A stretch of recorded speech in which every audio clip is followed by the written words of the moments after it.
A signature win.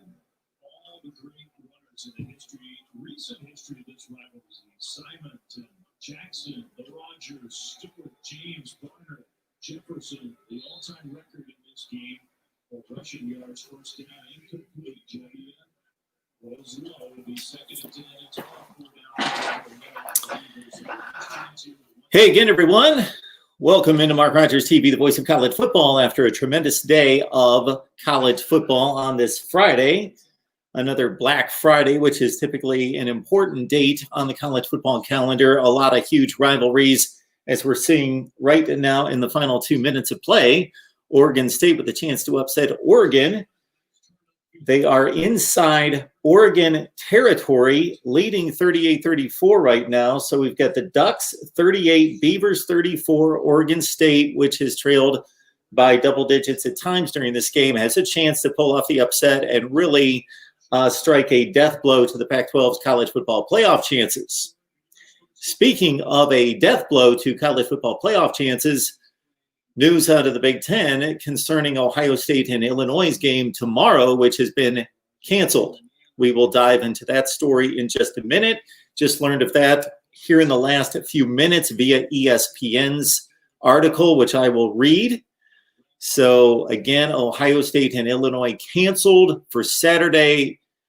The ramifications and implications of that much more beyond just Ohio State missing a game against lowly Illinois because of the quarantine guidelines and the Big Ten policies that are more stringent and strict and far extending in regards to quarantining than any other conference, 21 days.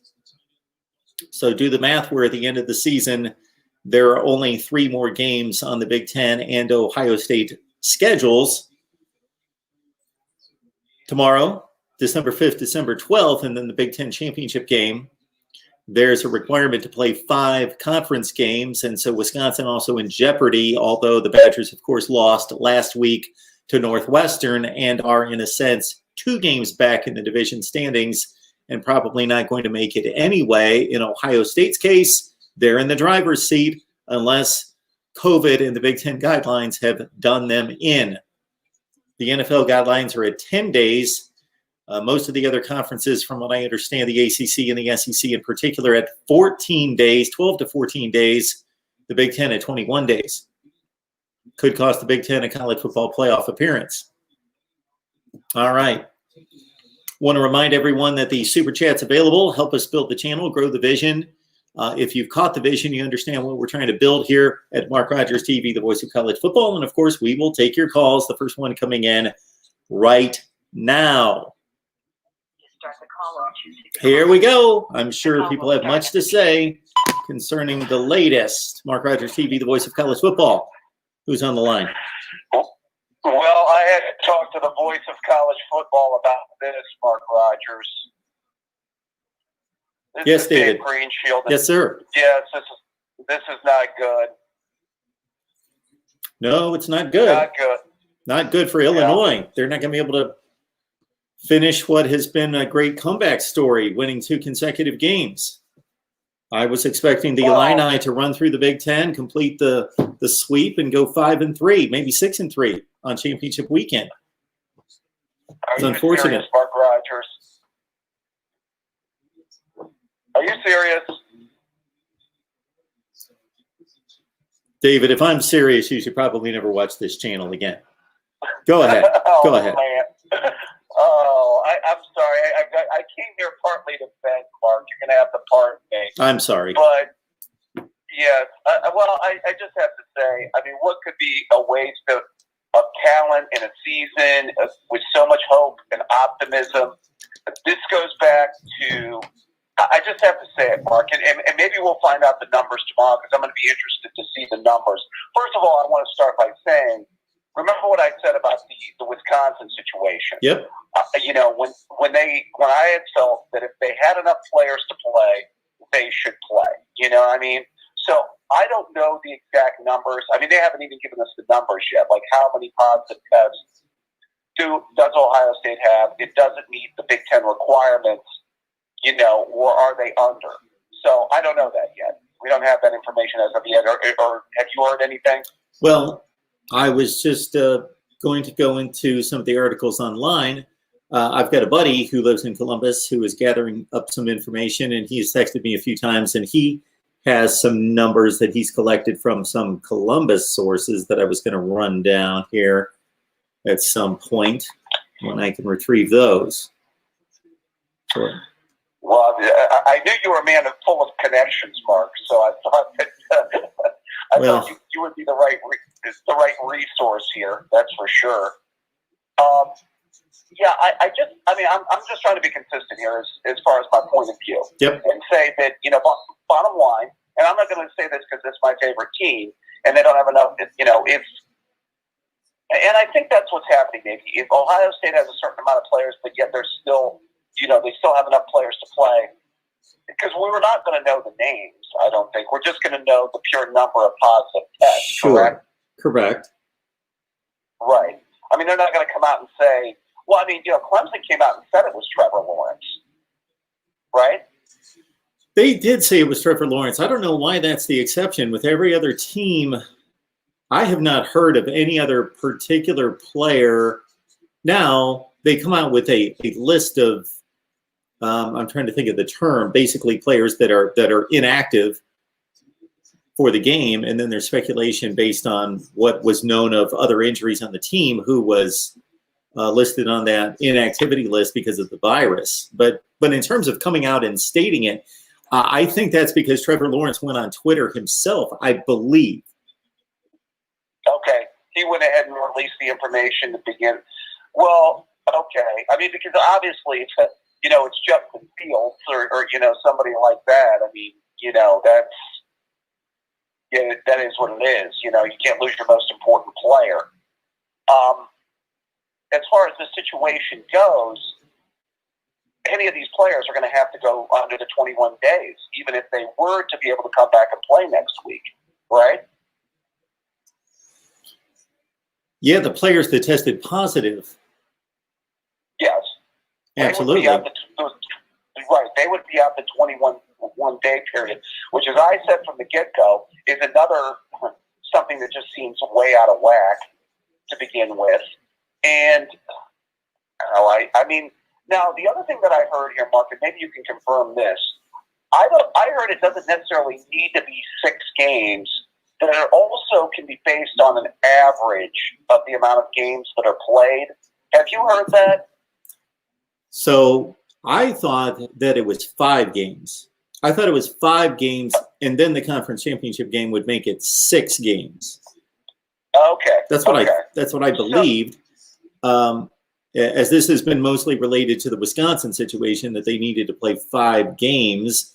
But in looking, I was just reviewing while you were talking, the ESPN article, they do not clarify the rule. They just state in there that Ohio State must compete in and win the Michigan State and Michigan games to qualify for the Big Ten championship game. But they didn't state the rule that led them to that conclusion. Okay, I got it. Well, bottom line, then they would basically have to play the Michigan game because they have 4 games in right now. Yes. They would have to play the Michigan game and then the championship game, and then that gets you to 6. If I'm right. Whatever. That was my that was my understanding going into all this, and basically applying that to the Wisconsin situation. That's what I had heard from a number of sources. 5 games before Big Ten championship weekend. Yes. Right. Well, I mean, so eventually they do have to release the names of the players that tested positive, I would think, correct? Or do they just keep that under wraps until the game is played? I don't think they need to release that at all. Okay, so if it's... Go ahead. With other teams, it had been my understanding that because there is an inactivity list given to the public and the media, and then the media's understanding of who's injured, that they can pretty much make a deduction of who has contracted the virus. Right. Yeah, because I mean, from us as fans' perspective, it's just basically, hey, wait until the game is played, and if three of the starters aren't playing, then you know that they got COVID, I guess. Sure. So Wisconsin played Illinois on, I wish the schedule had dates. Because that was the first game, so that was the last game of October. That was their first game, Mark. Yeah, so that was on a Friday night, so that would have been October 25th. So the weekend of the 26th, they missed 2 games, and they played Michigan on the, what's the date? They played them on the... 2 weeks ago. Why don't we have a date here? They played them on November 14th. Right. So that was 3 weeks later. Right. No. Yeah, because they missed 2 games. They missed 2 games, but they played.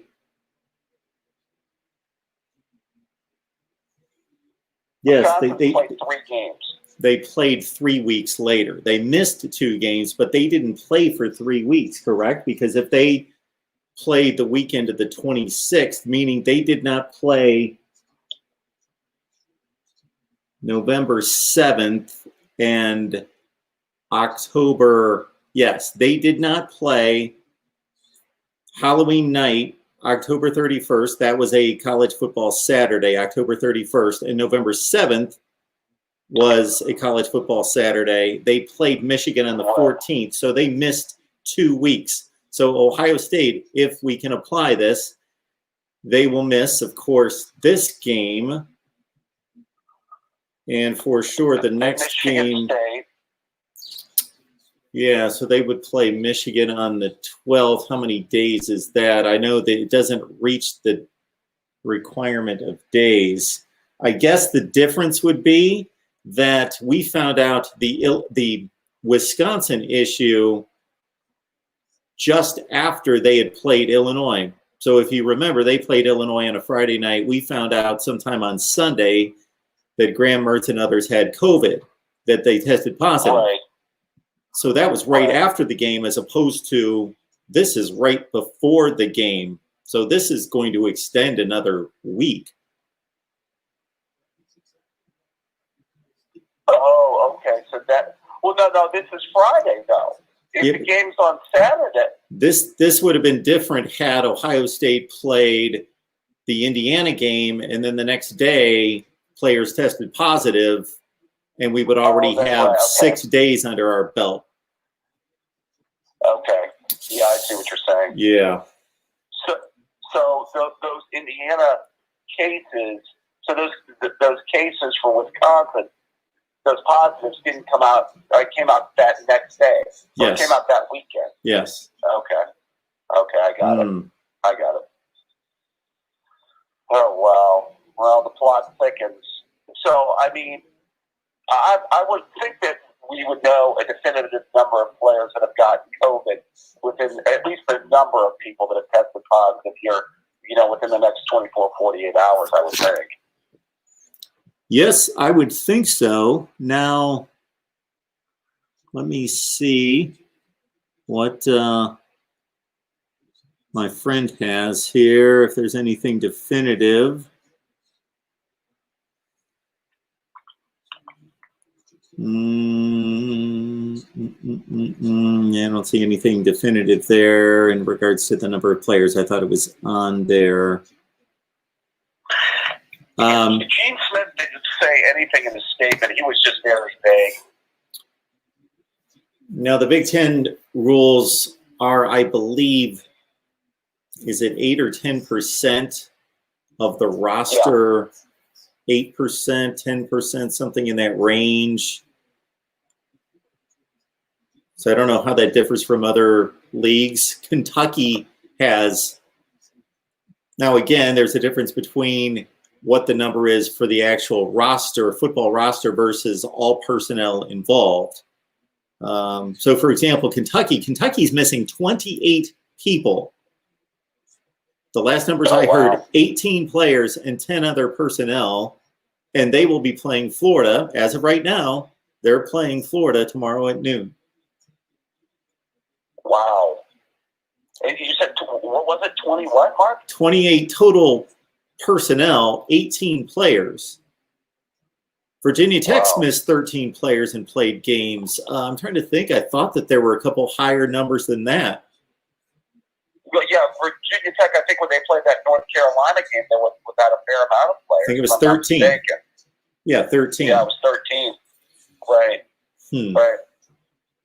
Yeah, I think that, I guess that they would have to, I mean, maybe if the numbers come, if it's not a high amount of numbers, maybe this was just a choice made by the team not to play based on the players that tested positive. They just didn't want to play. But, we won't know if they reach that threshold until they, release that information, unfortunately. Yeah, because the article reads as though, let me look at it here. This is reported by Heather Dinich, ESPN. Ohio State has canceled Saturday's game at Illinois. Yeah. They have paused all team-related activities. So between Gene Smith and the university president and team physician made the decisions to cancel the game and pause activities in consultation with the Big Ten Conference.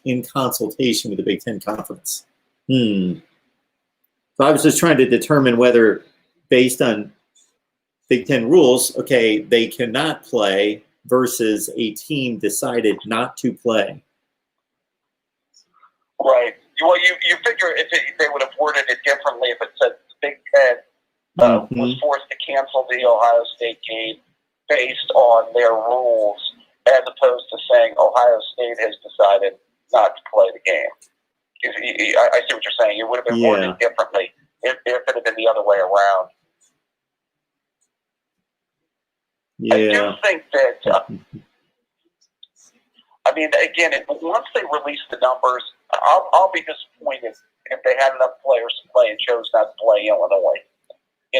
Just bottom line.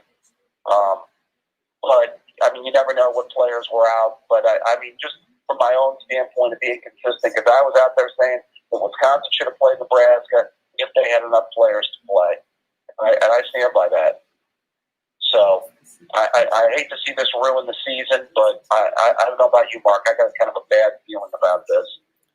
Well, sure. I do too. There's only so much time left. And we talked about this ad nauseum at the time that the Big Ten pushed off the season and then finally decided to play, that they had put themselves in a situation without the flexibility that we're seeing these other conferences enjoy, if that's the right word. Yeah, Warren and the president have, totally botched this thing, 6 weeks from Sunday. They thought once they decided to cancel the season that every other conference was going to decide to cancel the season and follow suit. But listen, I know a lot of people, I have family that live in the South, they'd rather lose their right arm than miss college football. Let's just be fair. You've covered Southern football. They'd rather lose their right arm than lose college football. They live and breathe it. And, at the same time, they weren't going to follow suit. They were going to play. And if you notice, if you go to Southern stadiums, you still see a fair amount of fans in the stands at their stadium. So it's just interesting to see the way certain conferences do business and certain other conferences do business. Now, I'm not saying that these conferences haven't paid for it, with cases and with cancellation of games and having to move games around, but still, they put enough flexibility in their schedule to where they could move things around, and they were the benefit of it. And the Big Ten didn't. They screwed this up. They waited around, and now the Big Ten is going to shoot itself in the foot by causing their best team to not have a chance for the playoff. And I fear that, Mark, and it just, I don't know, it just bothers me. And it should. It bothers me as well. It does me as well. But what can you do? We're at where we're at. These are the decisions they've made, and we have to live with it. Something I've never seen, David, and I would love to see this. And I don't know that this will ever see the light of day in regards to actual accurate reporting of all this in whatever faction of society. But since we're dealing with college football, when this is all said and done, or maybe just at the conclusion of this season, even when we're still in the midst of this COVID experience, that there would be a list of not individual names, we don't need the names disclosed, but who contracted this virus, and if symptoms, conditions, level or severity of illness could be categorized in certain ways that are Sure. reasonable logic, and see what percentage of these athletes were affected and in what ways. I would love to see that. Sure. Yeah. I mean, at the time that they contracted it, did they have a high fever? Were they coughing? Did they have the shortness of breath? Were they really, violently ill to the point to where they could not play? And, it's an interesting point. Is that what you're going with? Were they? Absolutely. Right. Because both of you, you you and I both know that, and I worked at an establishment for 19 years that certainly would capitalize, and this is not a criticism, would capitalize on the sentimentality of the situation to tell the story of individuals who had a hard time with this. And I don't see those stories. Well, I agree. First of all, there are certain powers that be that have chose to make different decisions about this in certain regions of the country. And again, Mark, college football is kind of a microcosm of this.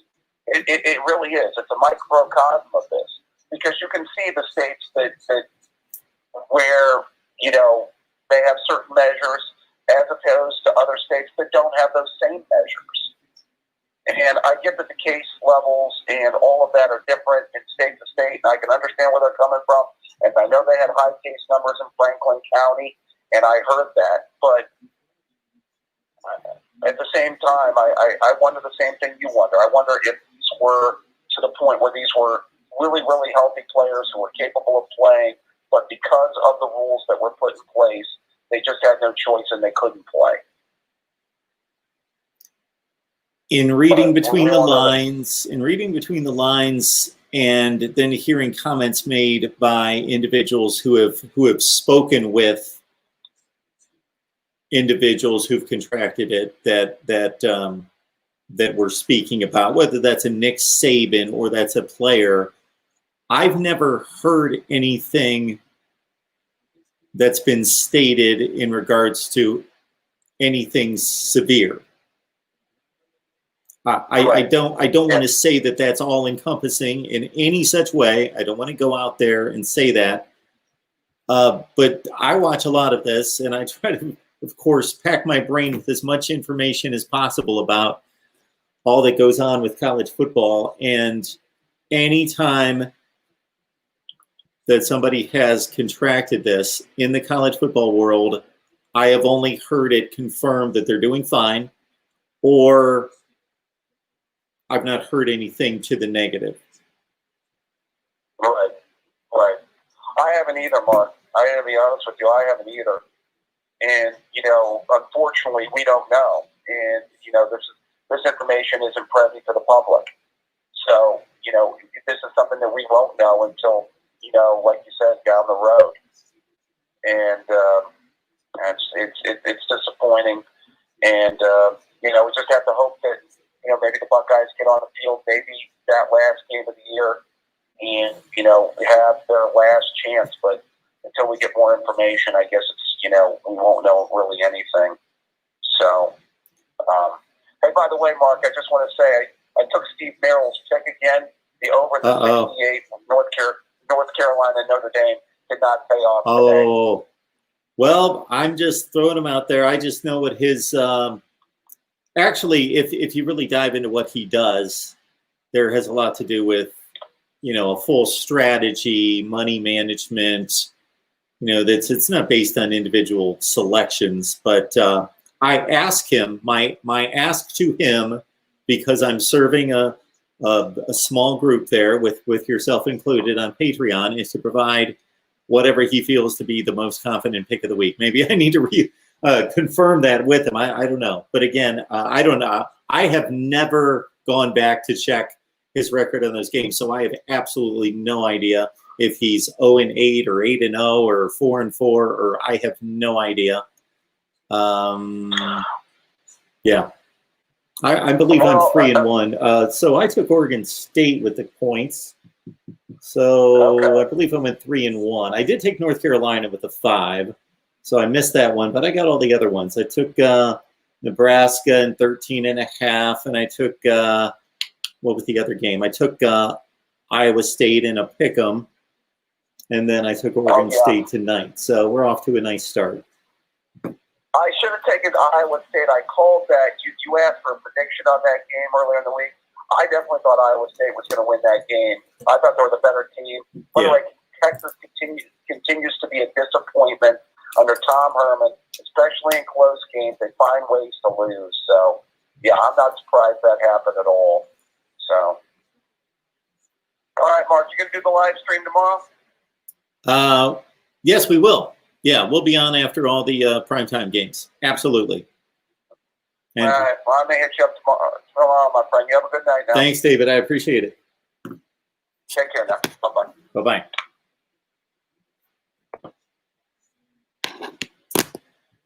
So again, our big headline for the night is not related onto the field in regards to what we've witnessed today, despite some really good football. A huge game in the Big 12 with Iowa State scoring late to defeat Texas, and they have made their way basically to the Big 12 championship. And now we head out to the Pac-12. We got Ryan Winter on the line from Sports Chat 503.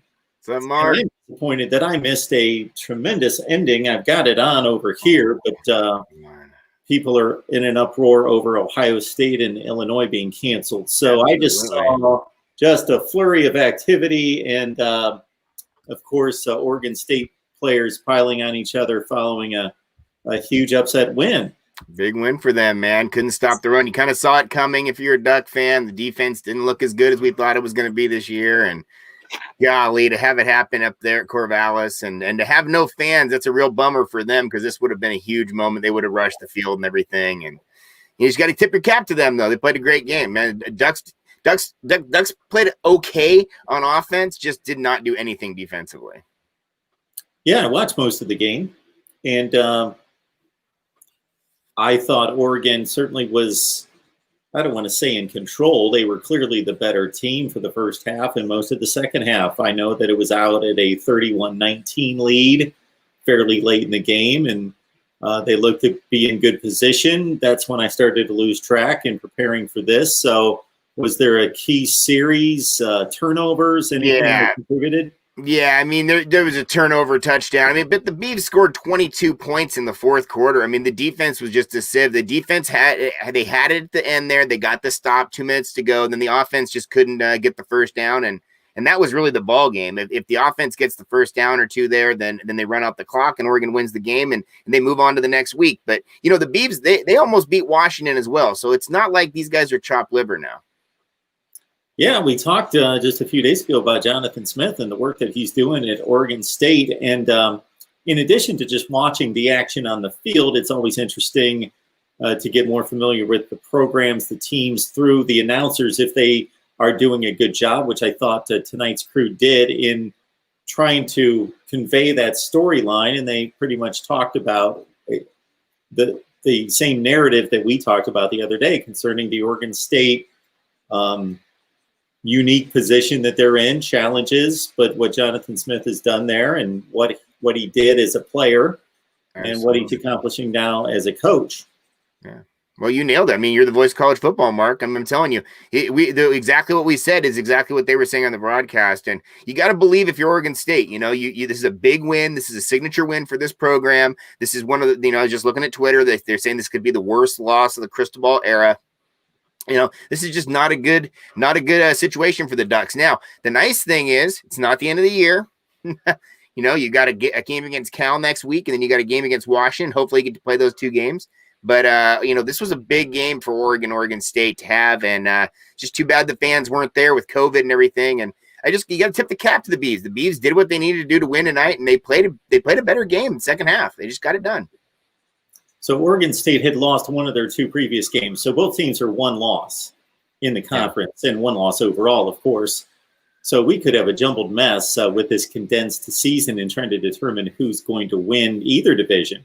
Well, the Beavs actually lost twice. They lost to Washington State early, and they lost to Washington. They could have almost won the Washington game. There was a really close call at the end there, but Washington is the thing now. Yeah, Washington, they could be there at the end, and if they win out and they beat Oregon at the end, and then they're going to go to the Pac-12 championship.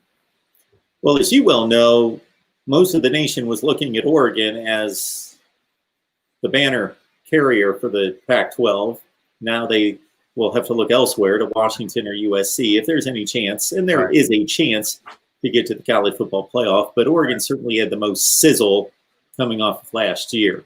Yeah, and I just, it finally hurt. The idea that you had a lot of these guys leave. You had a lot of star power leave off this defense. You had a lot of guys who were real difference makers. Not on this team, and it finally showed up. Oregon, they played pretty well against Stanford, got the win. Did what they needed to do against Washington State. UCLA really tested them. You saw exactly what we saw tonight against UCLA, and it just looks like we went up against a better running back. I'm telling you that Jamar Jefferson's going to be a fantasy football get for somebody in a couple years.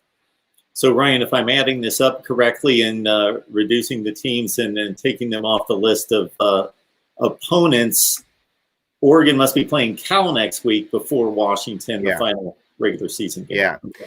Yeah. I mean, people said you probably weren't going to go undefeated this year. We were hoping it was going to happen. Obviously, we wanted to go into that Washington game undefeated and have them undefeated and have that be the big game. But, Oregon State, man, you got to give them credit, man. They came out and they did what they needed to do. And Oregon had chances too at the end. I mean, they were at the goal line for 3 downs, at the very end. And it could have been a storybook ending. I mean, it really, really was a weird game, but hey, like I'm saying, the Beavs have to win some of these. I'm 42 and I've only seen 10 wins. This is the 11th win for the Beavs. So they got to win too sometimes. So you got to give them credit, man. Ryan, I appreciate that you can step back. There is no question looking at your gear, looking at your backdrop, where your allegiances lie, that could never be doubted in any way where your heart is, but then you can step back, feel good for the other guy, even if it's an in-state rival, feel good about college football. When I get off here, I'm going to watch the last 7-8 minutes of game time because I've got it on the DVR, and just to make sure I take this in because I watched the entire game up until that point. But for you to be able to step back and enjoy just the spectacle that's college football, and especially when it's rivalry week, of how special it can be, and this is a perfect example.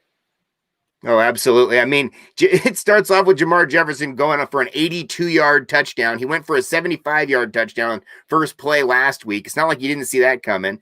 And then he goes off for 226 yards. I mean, that's unbelievable.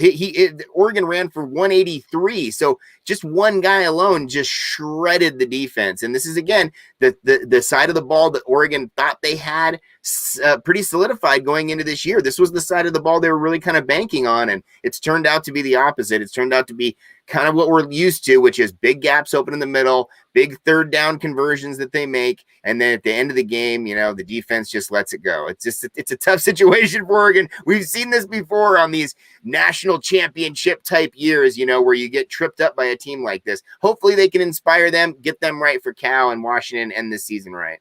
I'd like to encourage everyone to stop on over to Ryan's channel, Sports Chat 503. So if you just type that in the search bar here on YouTube, you will find Sports Chat 503 with Ryan, and it's a fun time. Ryan, we appreciate you stopping by. Hey, thank you, Mark. Still the best program in the Pac-12. I mean, I think so. I think it's also building blocks. It's a young team, a lot of question marks going into the year. It looked like first half of the year you'd kind of answered some of those questions, but tonight a lot of these other questions started to show up. So we'll get there. Thanks, Ryan. Have a great rest of your weekend. You too, Mark. Appreciate you. See ya. Okay. Our guy Ryan Winter, again, who talks college football, Oregon football, and the Pac-12 on a regular basis with us. Let me check out some of your comments. There's Cheryl. There she is. letting everyone know to hit the like button.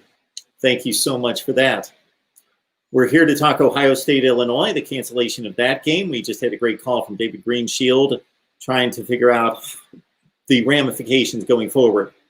The issue, the concern is not the game cancellation against Illinois. That's not the concern. The concern is not being able to play enough games, not having enough time on the calendar. This is exactly what we talked about roughly 5 to 6 weeks ago when the Big Ten schedule was announced and we knew, okay, there's this many weeks. These are the guidelines, the 21-day quarantine. This is how it could affect a particular team. This is how it is affecting other teams, Wisconsin being the most notable example. And this is how it could affect the championship. So again, for Wisconsin, they played on a Friday night, opening weekend. The test results were released and made known to the public on Sunday. They missed 2 games, came back the 3rd week, November 14th. They missed Halloween weekend, October 31st. They missed the game on November 7th and then played on November 14th. My only concern about Ohio State is that these test results are being made known just prior to this game, so it may affect another week's play, which would be the game tomorrow, of course, the Michigan State game on December 5th, and the Michigan game on December 12th, which leaves Ohio State with only 4 games played in the Big Ten. And based on my understanding, 5 are needed to be eligible for the Big Ten championship game.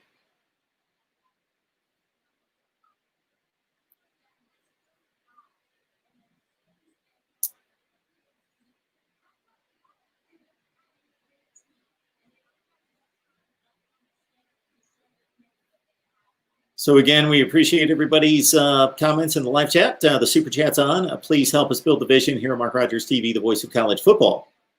We had a few tremendous games today.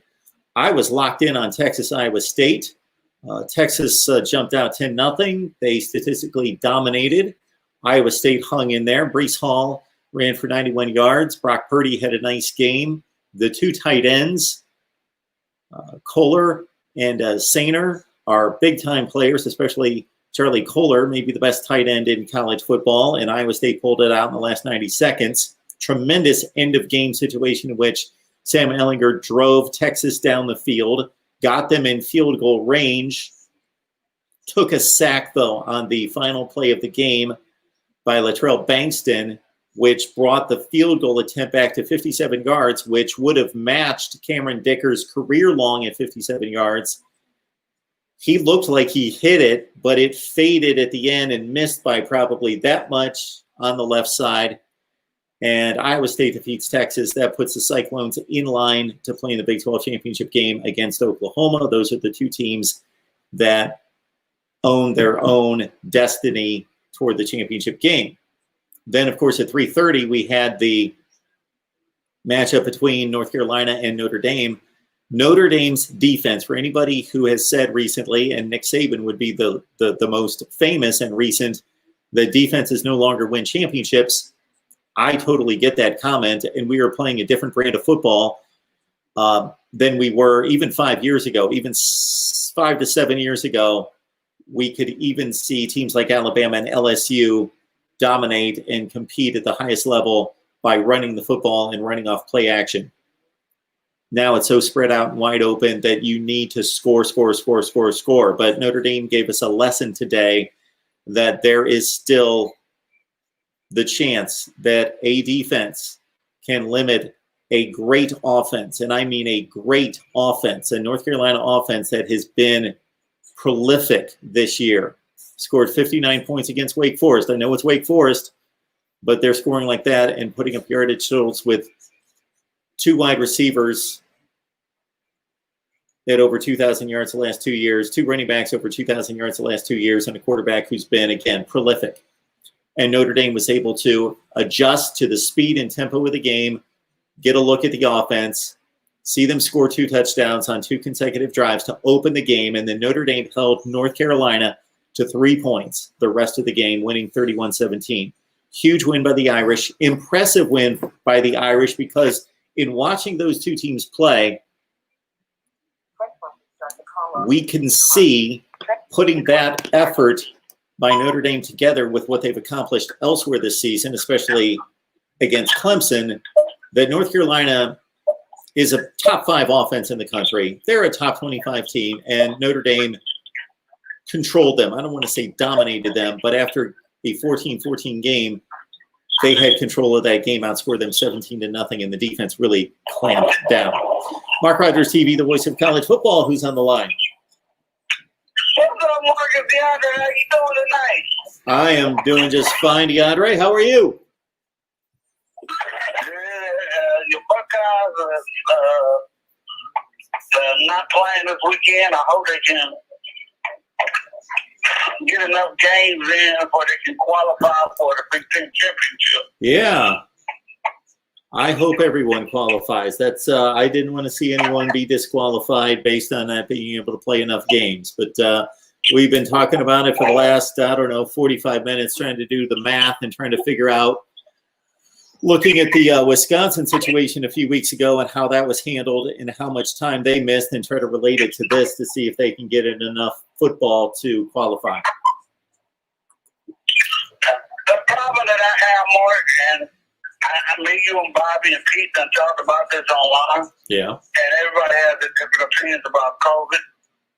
I think the commissioners and the conferences should have got together and laid down what they wanted to do, given enough time for everybody can get the games in. If they were going to play in the fall or the spring. And I know you don't mind rejection to the spring, but it's kind of upsetting that, you might not get all the games in. And, Indiana, who's also Ohio State, might get in the Big Ten championship game and play Northwestern and might win that game. They might win that game. It's a possibility. And, and what does Ohio State do? Put up a champion says Big Ten partial championship champion or something like that. I don't know what they'll do at that point. But I just don't like the way it's shaping out, but there's nothing you can do about it. Well, I just hope next year will be better. I'm glad Clemson gets back to playing and they get Tyler Davis and some of these other guys back tomorrow. And I can't wait to see the game, but I'm just kind of disappointed that Ohio State may not finish the year off right because of this COVID. Well, we knew that. I think that the college football season has been played pretty successfully.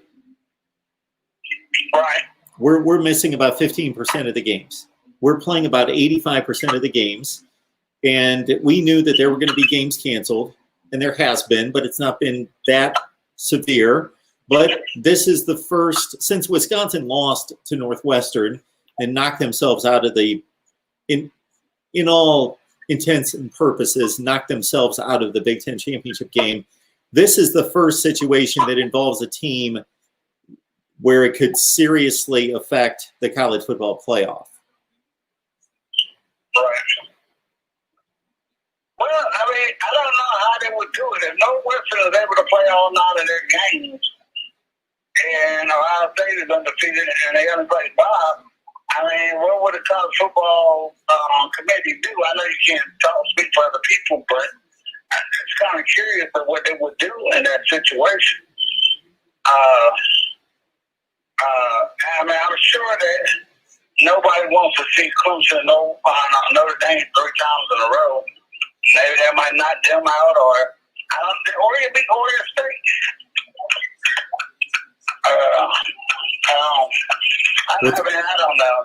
It's just crazy. I think the only solution is to expand the playoffs this year. Expand the playoffs this year? Well, yeah. You know what I think about that. I think it should be expanded every year. Yeah. All right, DeAndre. All right. Got some other calls coming in. I appreciate it. Well, you know what? Right. You're safe now. They just dropped off. So you got anything else for me? Oh, no. You go ahead and get to the other call, Mark, man. You know, always enjoy talking to you. Maybe have you back on the show. Me and Jason or Pete and Bobby all can get together and have a good old talk. And Jason Cantor, and, you know, we all talk. Hopefully we get close to Notre Dame, but we got to get to Virginia Tech and see what happens with Florida State game. We'll do that. All right, DeAndre. Thank you so much. Bye-bye. Press 1 to start. The call will start at the beep. All right, Mark Rogers TV, the voice of college football. Who's on the line?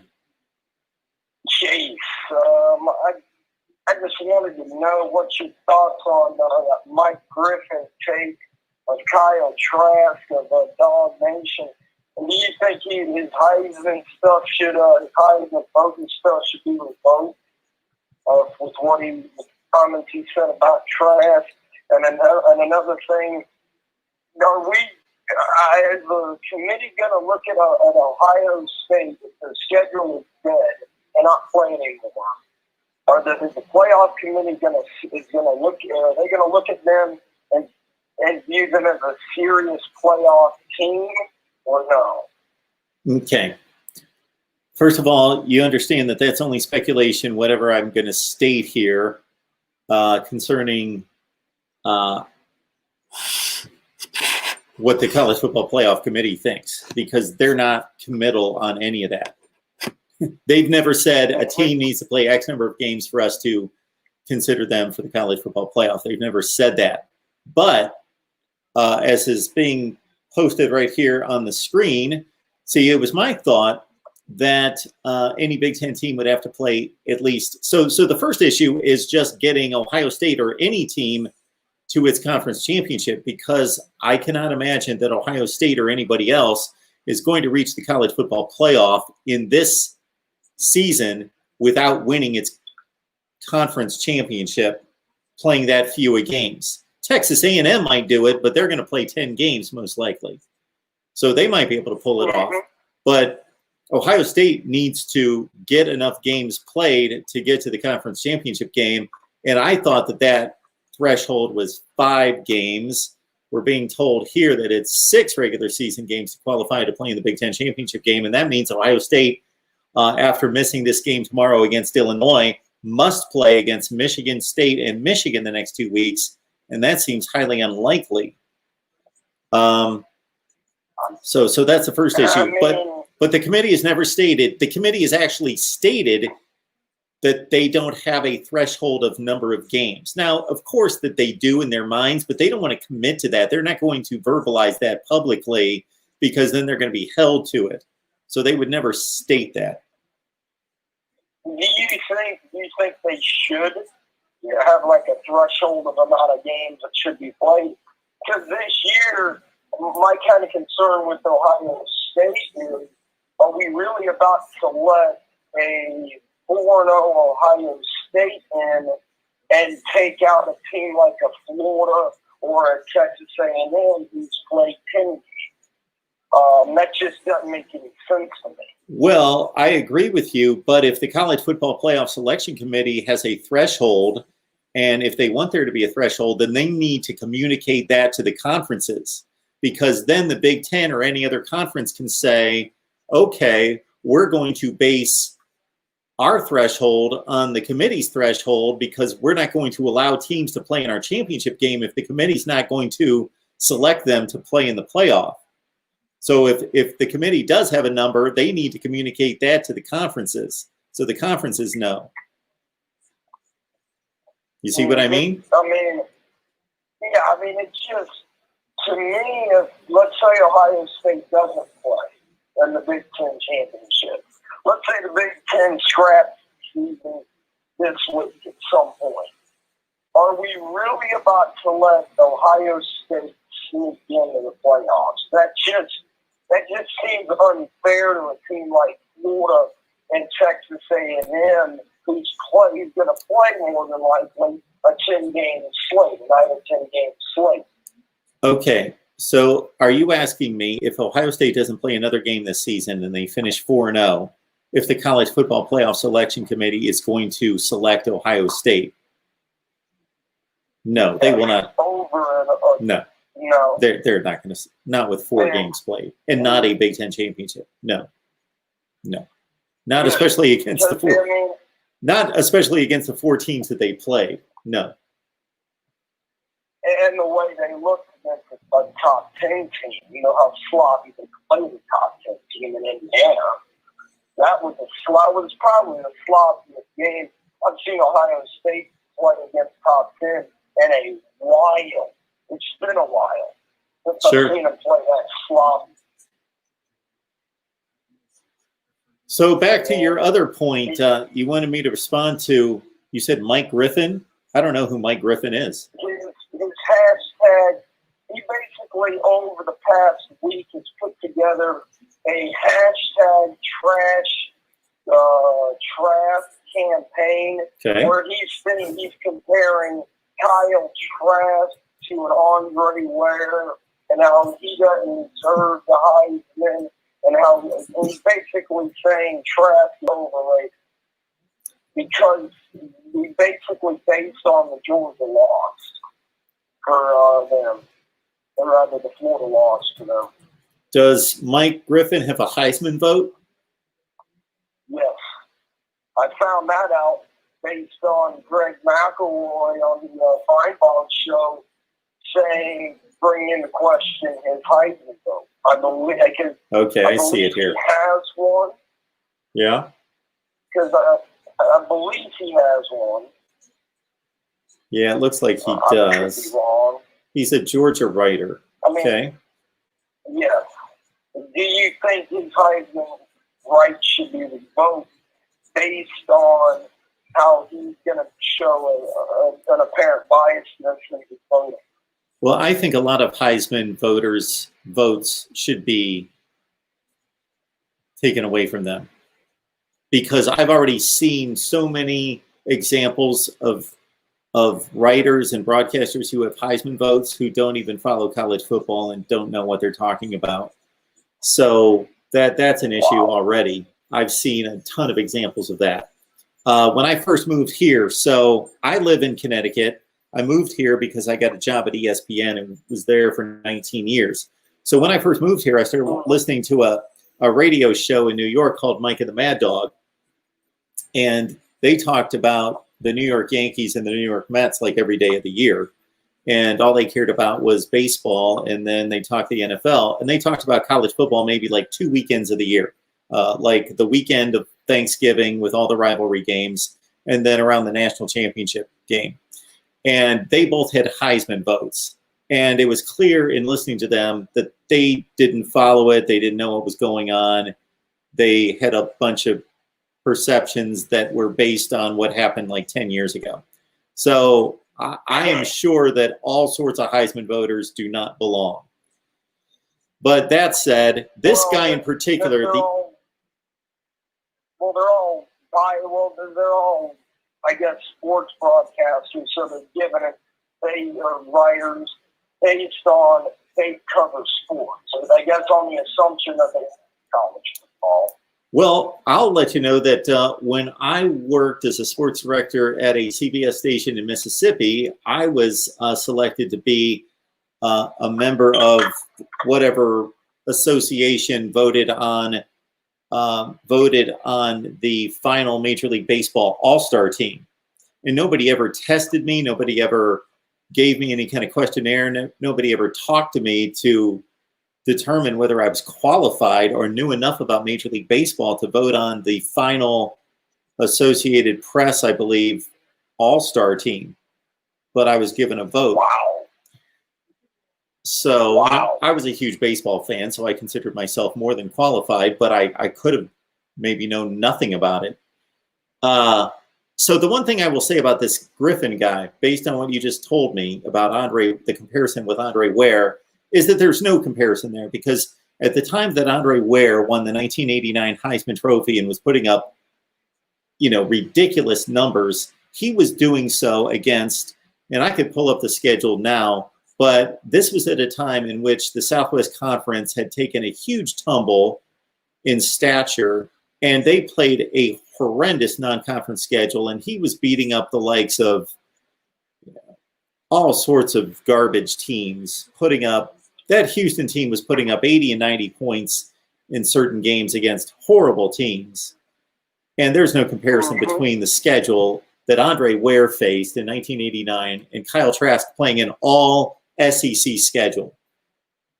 No comparison. And putting up 31 touchdowns and 2,500 yards passing. Yeah. Against all SEC.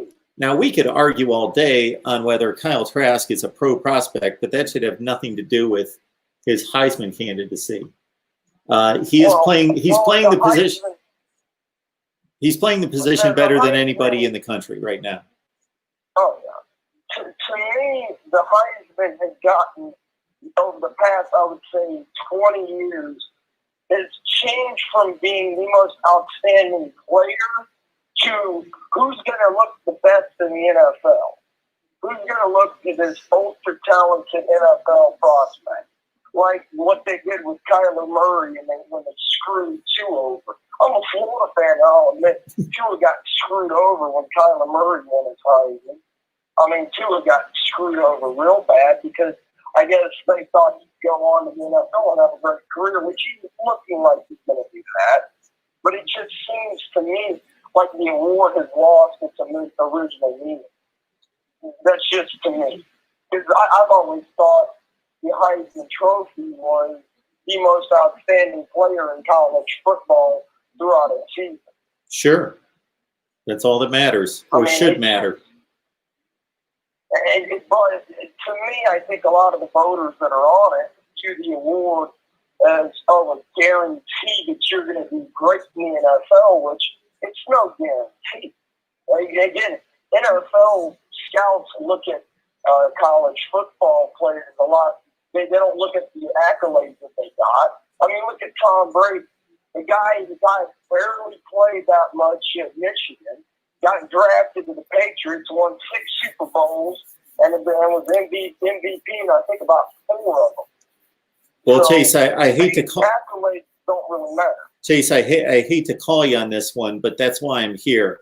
Tom Brady, no, he was not any kind of superstar in college, but he was the starting quarterback for Michigan for the entire of the 1998 and 99 seasons. For 2 consecutive years, he was the starting quarterback at Michigan. But he didn't play that. He didn't win that many accolades. No. He was not a celebrated player, but he was a good quarterback who led Michigan to 2 top 10 finishes in 1998 and 99. They beat Arkansas in a bowl game and finished 9-3 in 98. And in 99, they won the Orange Bowl and he won the MVP in the Orange Bowl and they finished 10-2. So he played well in college. That's a misnomer that Tom Brady was just some scrub in college. No, he was not a Heisman candidate or considered like one of the best quarterbacks in the country, but he was the quarterback at Michigan and started 2 consecutive seasons and was a good quarterback. And then went on to be one of the greatest quarterbacks. Sure. Of all time. Yeah, nobody anticipated that. But one thing that I think we need to do with college football and the NFL is separate them. Allow the draft to happen, but the media needs to separate college football from the NFL. Because I could name off 5 or so Heisman Trophy winners that went on to be busts in the NFL. The Heisman is no guarantee that you're going to be great in the NFL. I mean, look at Tim Tebow. The guy was the greatest college quarterback of all time, went into the league, and turned out to be one of the biggest Heisman busts in Heisman history. Well, sure. I can name more than 5. There's a lot of them. I mean, the Heisman needs to get separated from an NFL grade to a college grade. And that's something that I hear a lot of these voters, sports writers and voters, that they'll look at how well they'll do in the NFL. is there any part on the Heisman Trophy where it says you're going to be a great NFL prospect? Is there any part on that? Well, I don't think No. that. So I have disagreed with a few Heisman winners in the last 10 years, but I've never felt as though somebody won the Heisman that just had absolutely no business winning the Heisman. Do you feel like Tua got screwed by Kyler? 'Cause I felt like Tua got screwed. Well, Tua didn't finish. Are you talking about in 2018 if Tua got screwed by Kyler? That's a great question. I'd have to look at the numbers. They both had just ridiculous seasons. Kyler Murray had a more outstanding running season because he's a runner as well. I'd have to crunch the numbers on that. I think that Kyler Murray got the nod because he really elevated the Oklahoma offense. That's a great call. I would like to see the voting breakdown that year too. I don't remember if it was close. I would hope it would have been. And to me, whenever I was watching that, I felt like Tua got robbed. And I'm a Florida fan, and I'm saying that. I mean, I'm a Florida fan, but I'm also an SEC fan. I like to see SEC succeed. And another thing that kind of irritates me is the way the playoffs is all formatted.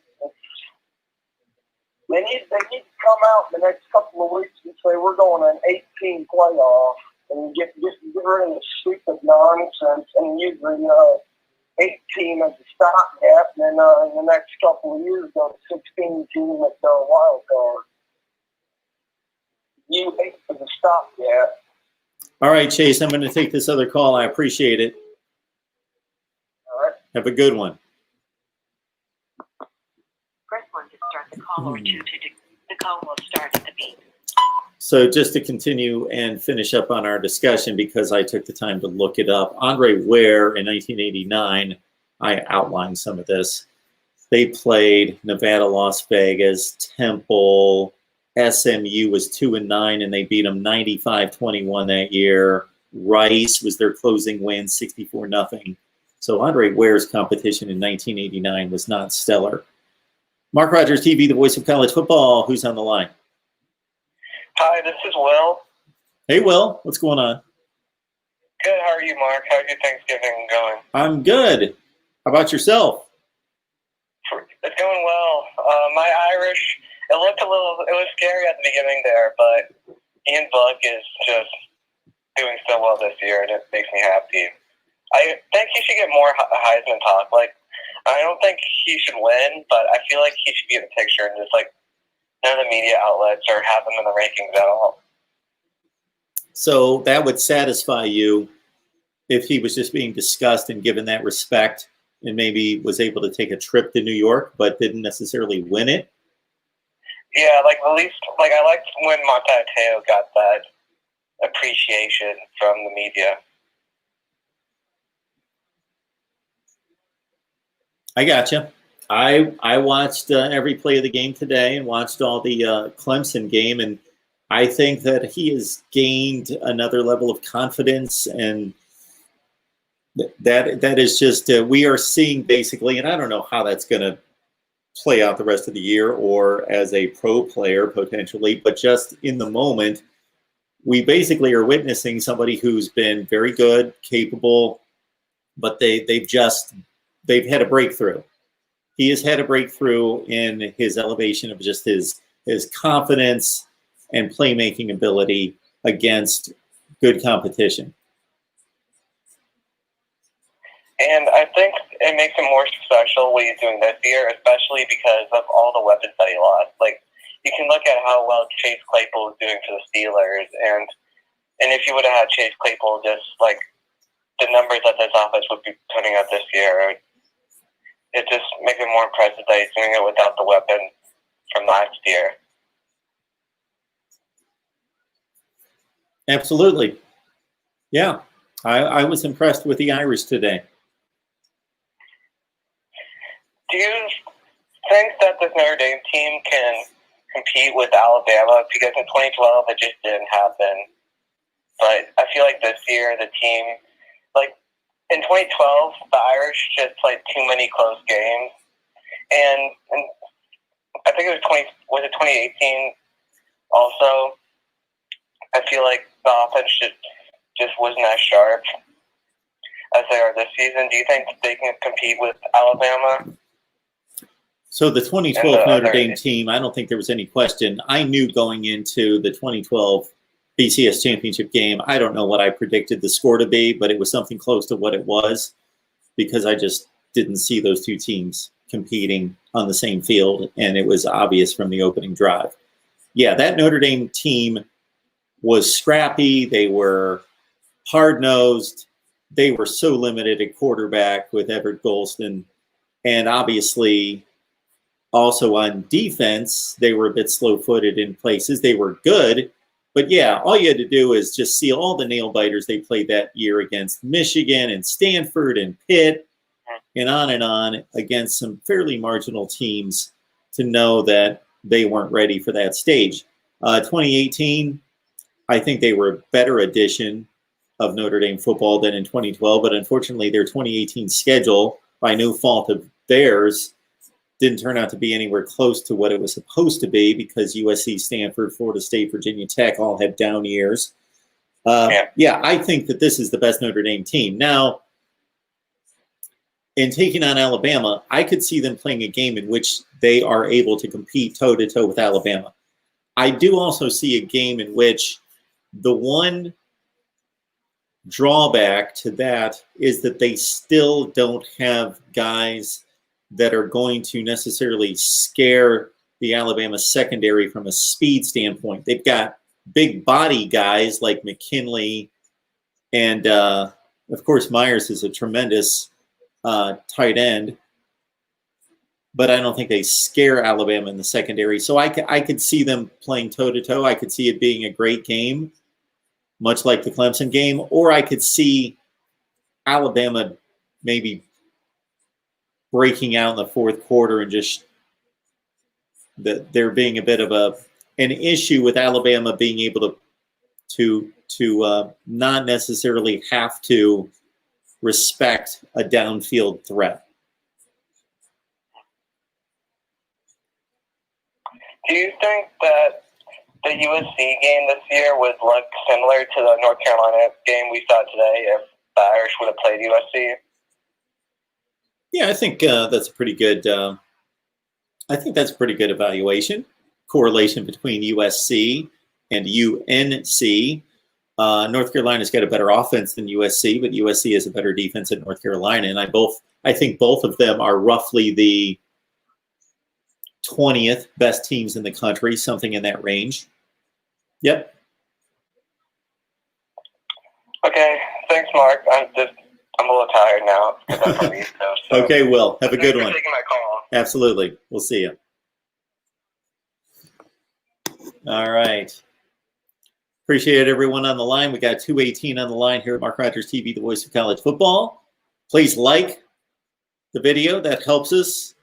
Subscribe. Hit that bell for the notifications. That way you know when we're going live, which is going to be at 9 o'clock Eastern Time every weeknight, Monday through Friday, 9 o'clock Eastern Time through the end of the college football season, at least.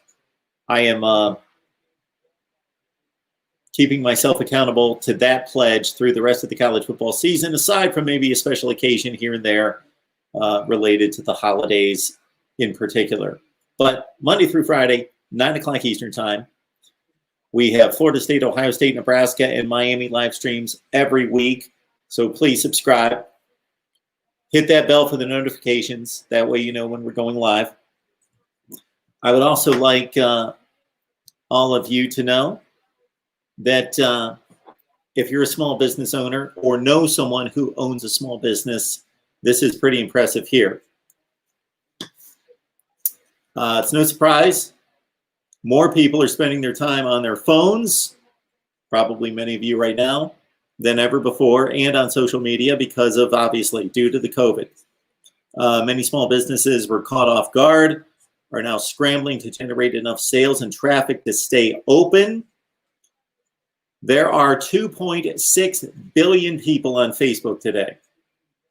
Fear not, the kind folks at Verma Digital are focusing all their efforts for the next year on working with small businesses and helping them generate traffic to their online space.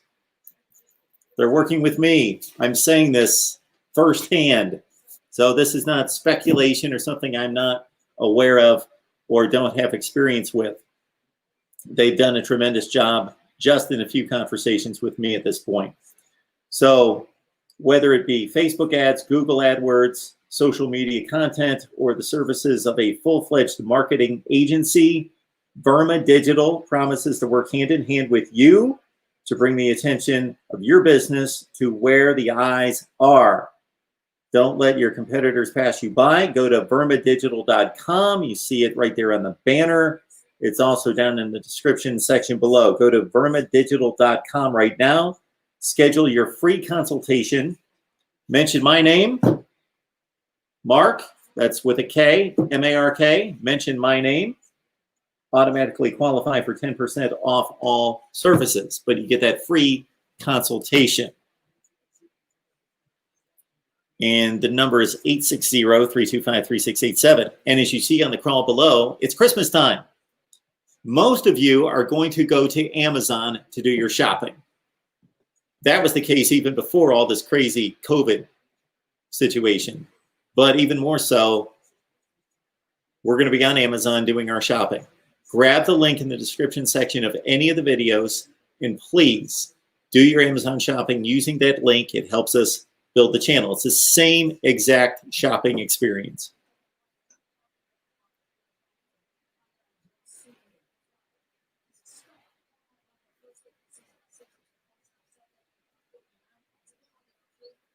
All right, let me catch up with some of these comments. Is there anything else here? And also keep in mind, 860-325-3687. I'll get the number on the screen, 860-325-3687.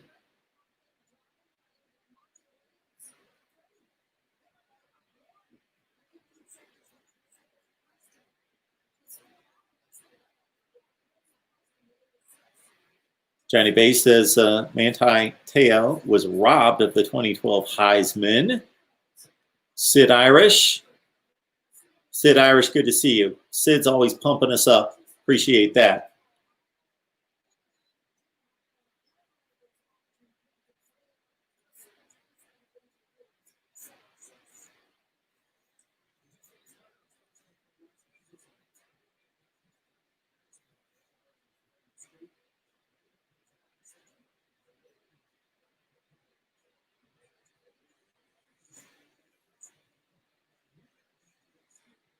All right. I see nothing else necessarily in the chat. Let's go to the schedule tomorrow. Minus Ohio State, Illinois. Minus Oklahoma, West Virginia.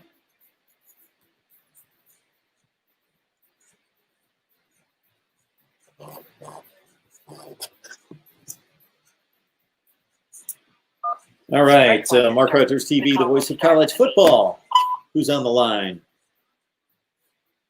This is Luke Walker. What's up, Mark? Hey, Luke. How are you? I'm good. What'd you think of your team today? I'm pretty proud of my team. We played 6 true freshmen on defense for a lot of snaps, and we're within 1 score of the number 2 team in the country with a minute left. Yeah, I thought it was a really good college football game.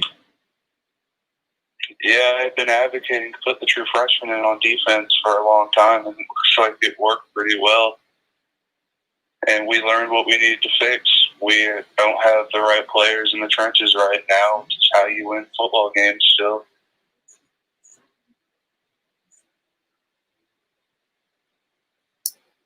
Yeah, things are looking good for North Carolina, no doubt. These 2 teams are in different places right now, and that was pretty evident. I am surprised that Notre Dame was able to keep down North Carolina as much as they could. Yeah, Sam Howell got sacked, I think, 6 times. You can't really have that and expect to win. And our rushing attack got held in check pretty well. But I think we're looking good for the future. We have a really good recruiting class coming in. And I just think the future is really bright.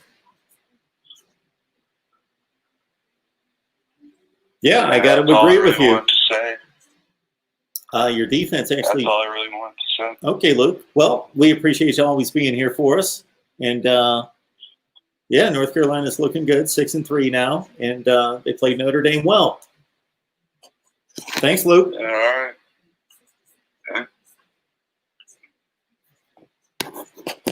Our guy Luke Walker's always in the live chat, always touting the heels. Just decided to call tonight just to say he's proud of his team. 6 true freshmen playing on defense today against North Carolina, against Notre Dame. And the heels, they're on their way. We knew that last year. And they will be one of the more intriguing teams in college football in 2021. I actually said it all off season that North Carolina was my most intriguing team of 2020, followed by Tennessee. Now, it would have been nice to have been able to see the entire season play out and to see North Carolina play 2 games that were canceled in the non-conference schedule against Auburn and UCF. I was really looking forward to seeing UNC and UCF and Auburn, those games.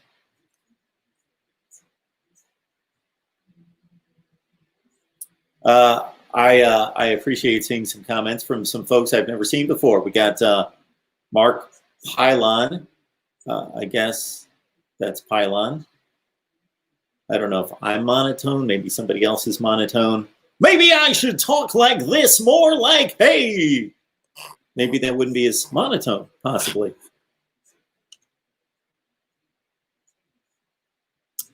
Another call coming in.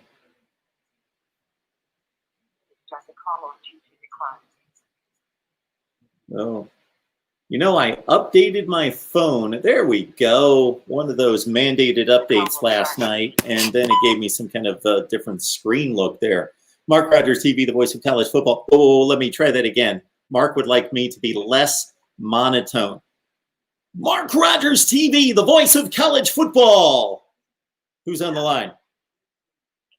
It's George, and I would just like to say people are so demanding. I mean, God darn. Come on. George, I'm going to take calls like this now to be less monotone. Yeah. I'm on cloud 9, Mark. I'm on cloud 9. I could give it the cliched response of what have you been smoking, but that's not really my style. I probably should while we're talking. But anyway, no, I'm actually totally straight. But I never hardly watch Pac-12 football unless it's an epic game. But I actually tuned in today at halftime, and I got a phone call. And when I hung up the phone, Oregon had scored 2 touchdowns in 1.5 minutes. I mean, Oregon State. Yep. Did you catch that game? Well, I was watching most of the game, and then I had to set up for this, and so I missed all the crazy part of it. I missed all that. Yeah. Oh, it was just epic. Yeah, it looked like a really cool game. We had our Oregon guy on here to recap it for us. Yeah, I saw that. That was good of him to come on and be there. Unbelievable. Just unbelievable. Oregon State. I know, Oregon State showing a little life tonight. That was impressive. I root for the Oregon States of the world. Love to see those teams pop up and do something. Yeah. That coach, they got Jonathan Smith. It's his first job. He played for them a few years ago. Yes. You know? About 20. Yeah. Right. I was here. I moved here in 89. Okay. He was on the team then, I'm pretty sure. Oh, yeah. Unbelievable. Anyway, bye, Oregon. I'm so glad. And Oregon State handed Florida the national championship in 1986. Do you remember that? Florida handed it to Florida State? Oregon State did. Oregon because State. USC was undefeated. Okay. Yeah, USC was undefeated. Nobody was going to stop USC that I think year. you're talking And about. Oregon State beat them. I think you're talking about 2006, not 1986. Oh, yeah, that's what I meant. That's what I meant. Thank you. Yeah, 2006. Yeah, I went back too far. You're right. Okay. Anyway, they beat. It was unbelievable. They had this little running back called Jaquez Green, I think his name was, Sure. and he ran for like 200 yards in the first half. They were up by 3 or 4 touchdowns. Jaquez Rogers. I was like, wow. Yeah, thank you, Rogers. Yeah. Yeah, I got the peripheral stuff down pat. I'm not Oh, you're details. with me. I'll just clean it up for you. I just fact check you. Yeah, but that's good. Thank you. And this Jonathan Smith, who's now the head coach that you're well aware of, the team that he led in 2000, they went number 3 in the country. They won the Fiesta Bowl. They went 11-1. Yeah. Like Oregon State doing that. That's like would be mind-boggling now. Right. There's so much to talk about. What's going on with Ohio State now? Come on. This might be This the is end of the horrible. season right here. Yeah, they might be taking the Big 10 down with them. Might be the end of Ohio State in the Big 10 for 2020. As if life wasn't already frustrating and depressing enough. You know, nobody wants Ohio State out of the picture. Not real. We want Ohio State, Alabama, Florida, Clemson, Notre Dame, some of these big teams. We don't want to watch Cincinnati play BYU. Oh yeah, this that you hit the team that's celebrating right now. This could be huge for Cincinnati. Yep. Unbelievable. You know, we've got somebody called Web Security on here. They were begging for you to call in and bring some excitement to the show. Yeah, he's cool. That's great. I don't know what people want. I don't get brought down by your phone calls that I'm not into. I'm too busy in the chat, you know. So Well, yeah. Do I leave these people on the line too long? not that I know of. Okay. I get criticized for that once in a while. It's nice to know that somebody's paying attention. You know, it's good for business. It's good that they have an opinion rather than just being disinterested. At least, you know. Well, I've caught a lot of, not a lot, but I've caught more of Paul Feinbaum recently than I've ever watched him before. I never really watched him much. And really all he does, I don't really get anything out of his show. And I'm not saying he's not good or knowledgeable or whatever, but I don't get a lot because basically people call in and they ask him a question or they make a comment and he usually doesn't have much of an opinion on it. And he'll just kind of like let them say whatever they say for 10 seconds and say, yeah, I think they're pretty good. And then he'll just click and they'll move on to the next call. And I don't really hear much discussion about anything. I'm amazed the guy still has a show. Just clogging up the airwaves. He was fun for a minute, you know, a few years ago. But because when he first then hit the scene, all I heard about was that he was really controversial. And so I expected some guy that was like railing on people all the time and, you know, blasting people. And that's not what I see. I just don't hear really anything out of him. I think he just lets the callers say whatever they want. Then he clicks them off and moves on to the next one and just lets the caller say whatever they want. He really doesn't add much. That's my experience. Mm-hmm. Well, big day tomorrow. I got to get up early, like at 6 o'clock, and get ready. Florida plays Kentucky at 9 a.m. my time. Yeah. Yeah, I forget about that for you folks out west. I used to hate 12 o'clock games until I moved to the West Coast. And now it's the greatest thrill of my life. It's like Christmas morning. You wake up and see what's under the tree, you know, early in the morning. It's great. I look forward to it. Yeah. Absolutely. This is kind of fun. When I'm really on my game, I can talk to people in the chat while I'm talking to you, but I have to type it in instead of saying it. You know, I usually just talk to my phone and it does it. Okay. You're one of those. I don't do that. I've made a few comments. Huh? I don't do that. Talking to my phone. I don't do that. Maybe I should start doing that because I hate texting. It drives me nuts. I don't like to text. Yeah, it just pains me to text for some reason. I'm just tired of it. About 10 years ago, I'm 60 years old. I was never into technology. About 10 years ago, my phone said speak now. It talked to me first. It said speak now. And I talked and it printed it out. It actually trained me. I still don't know anything about the whole damn phone thing.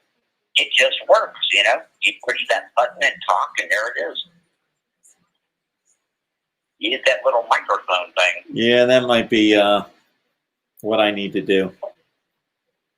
I went to the store the other day. When I got home, my phone said, "Where have you been?"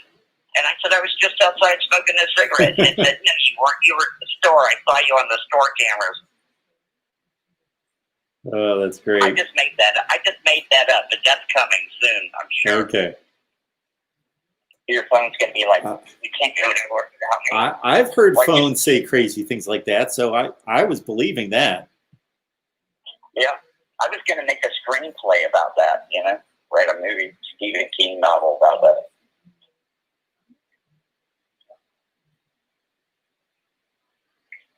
All right, Notre Dame slipped by.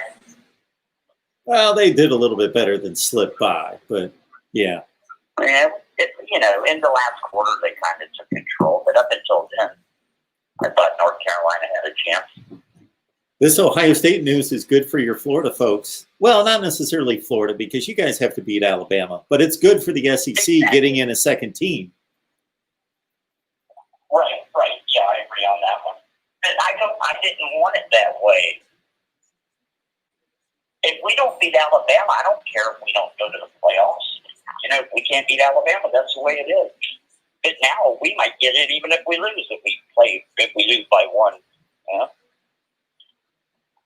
because there's no other teams to choose from. It's ridiculous, man. I don't know. Cincinnati and BYU will get in. Maybe Marshall.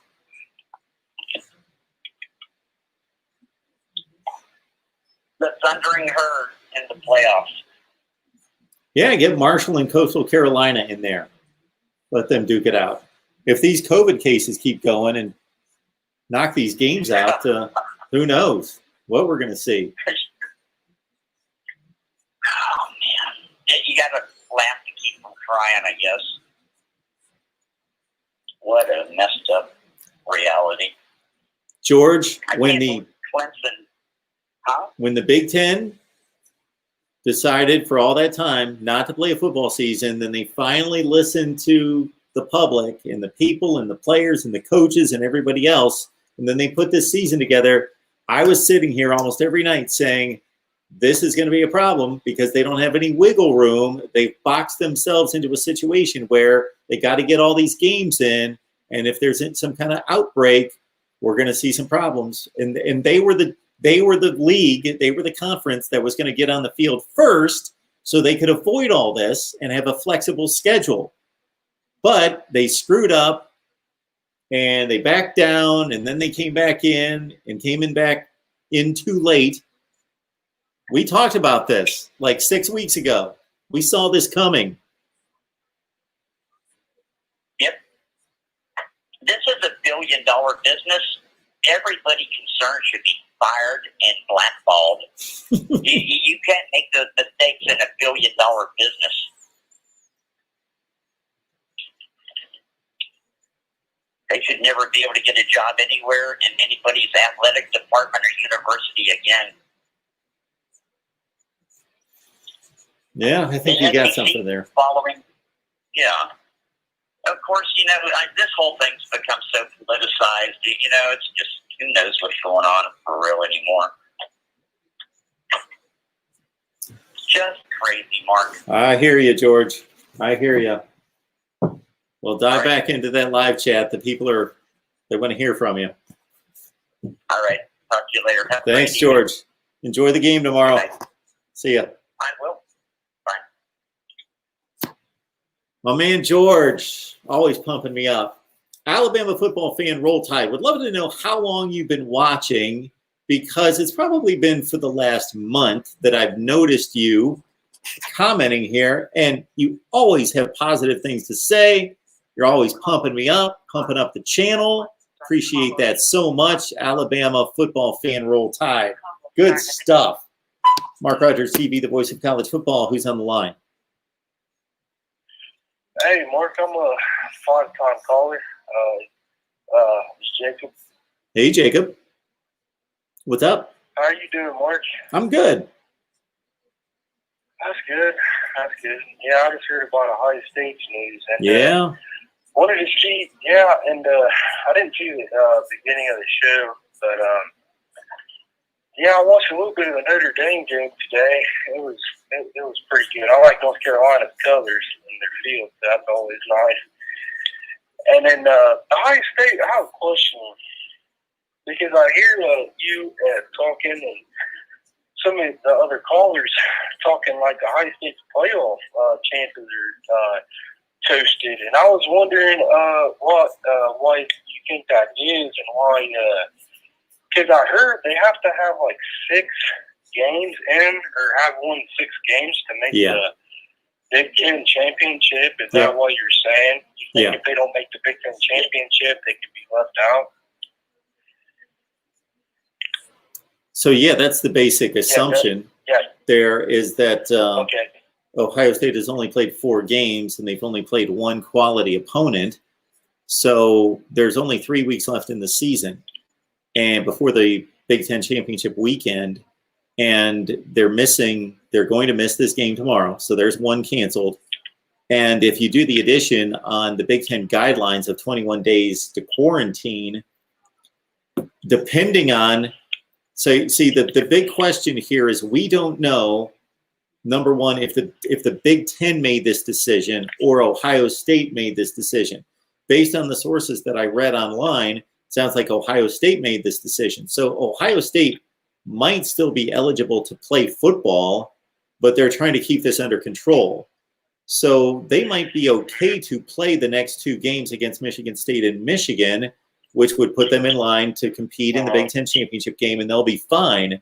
But if their numbers pass that 8% threshold, 8% of the roster or more test positive, then that puts them in a 21-day quarantine with all those players, and that seriously puts these games in jeopardy.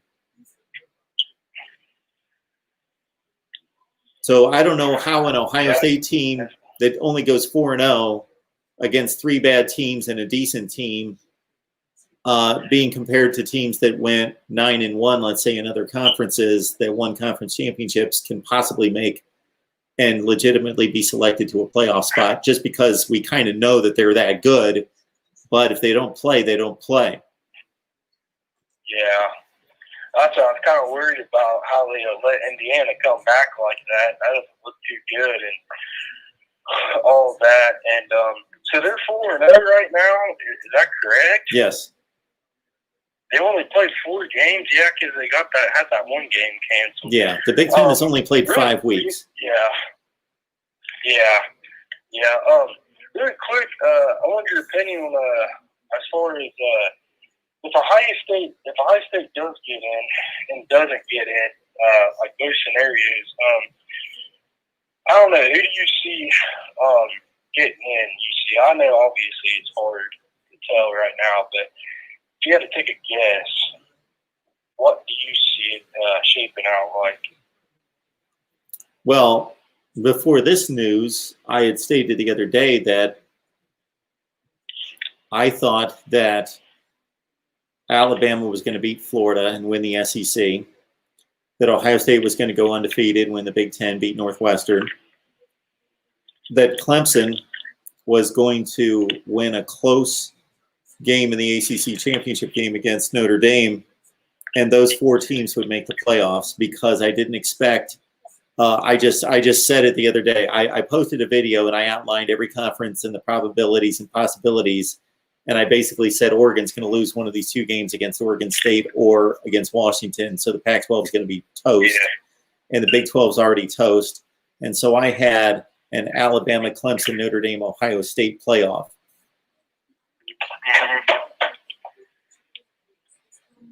Yeah. Now, what do you think if Ohio State doesn't get in because of this and they miss another game or loses one? If Ohio State loses, but still wins the Big Ten title? Yeah, I mean, you never know. I mean, Sure. I doubt it, but they could have like an Iowa or Purdue mishap. Sure.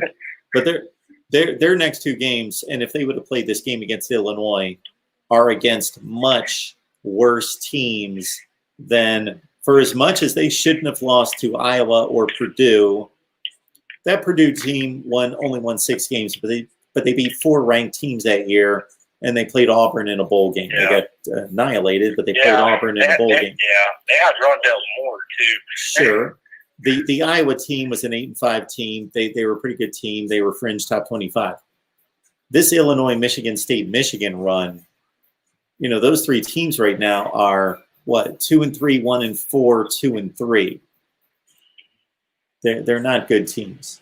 So they would really have to blow it. And probably should not be in the playoff if they lose to one of those 3 teams, especially in a shortened season. Yeah. So, if they didn't make it, and then I'll give you mine, and I'll go ahead and let you go, as long as that's all good. But, so what would be your 4? And then, like I said, I can give you mine if you wouldn't mind. And then, Sure. So if Ohio State didn't make it, who do you think would be in? If Ohio State doesn't make it, if they don't play? Yeah, like if they don't get 6 games in, like don't get to win 6. Well, I think that the committee is going to have an even more difficult situation because your likely situation is that either they're looking at a 2-loss Florida team or they're looking at a 1-loss Texas A&M team that did not get to the conference championship game, or Northwestern could beat Indiana in the Big Ten championship game, and then I think they will have rightfully earned a spot. Even if Northwestern loses a game and goes 8-1 and wins the Big Ten championship, I think that they should be in the playoff.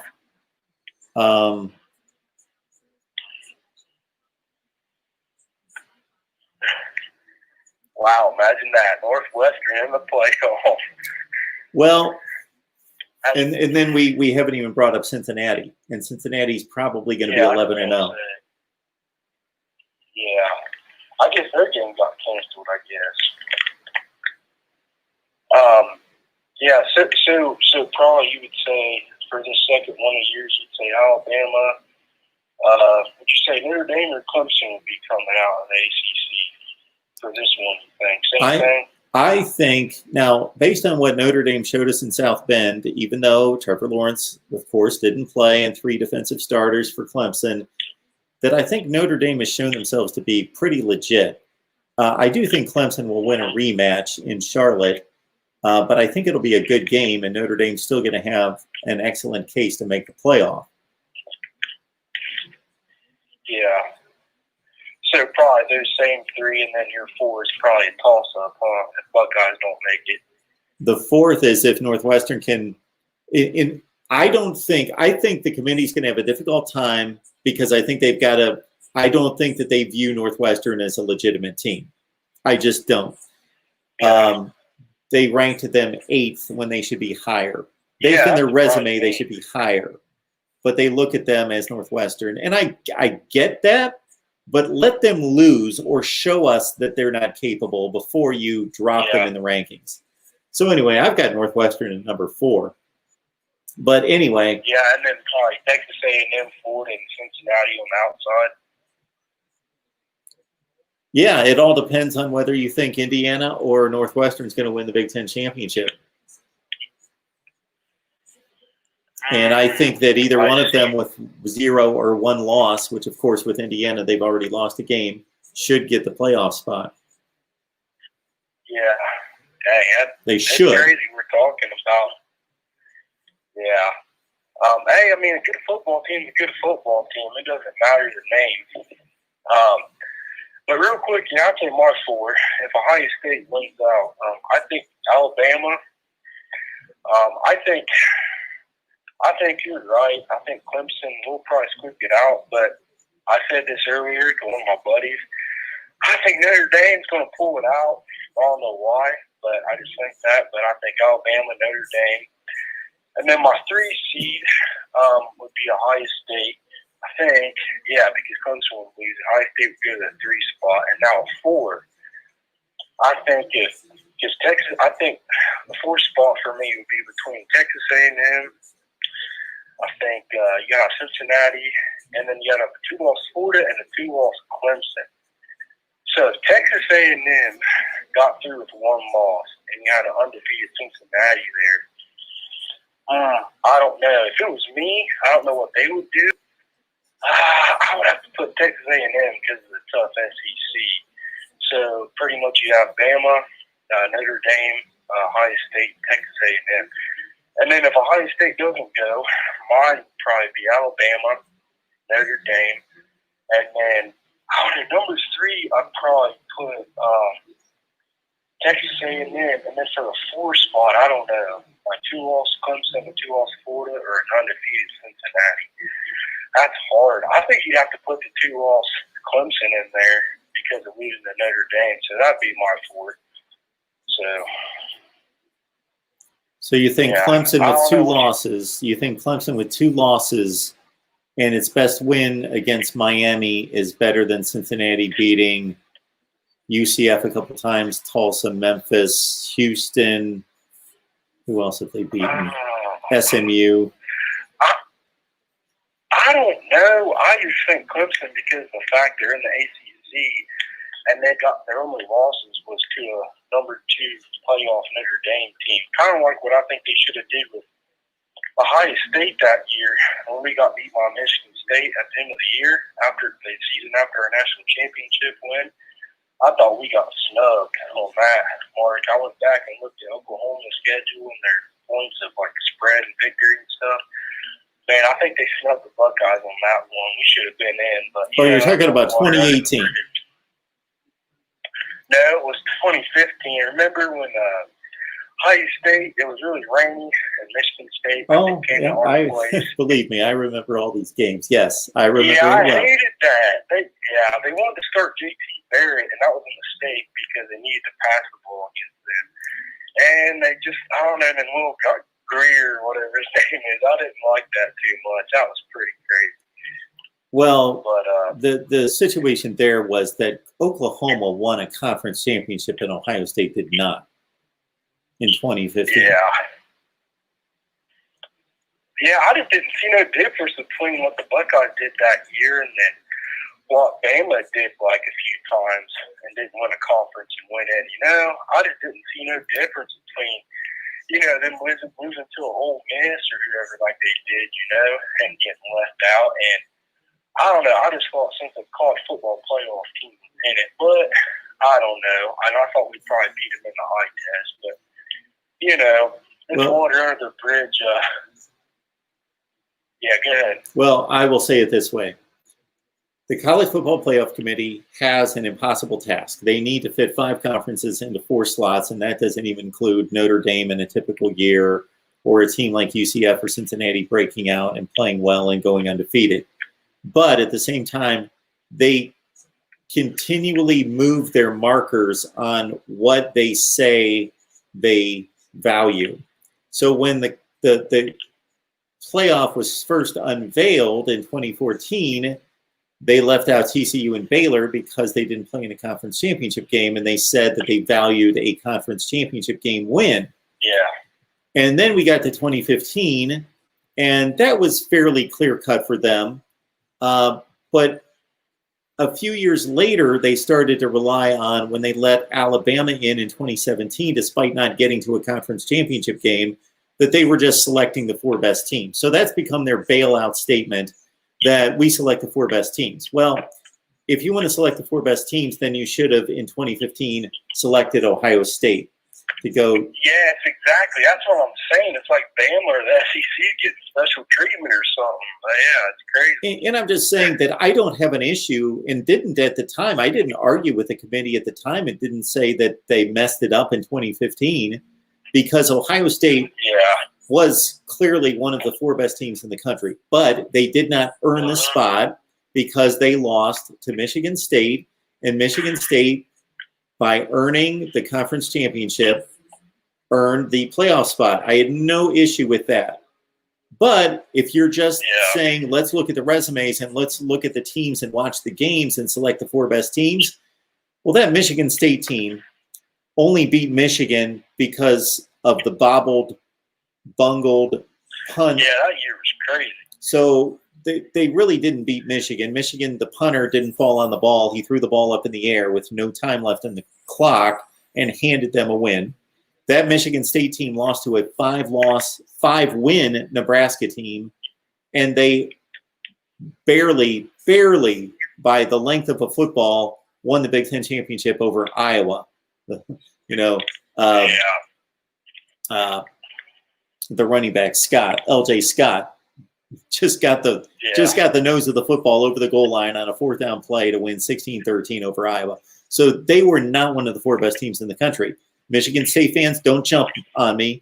I said that they earned it. They did earn it, winning the Big Ten championship, but they weren't one of the 4 best teams in the country.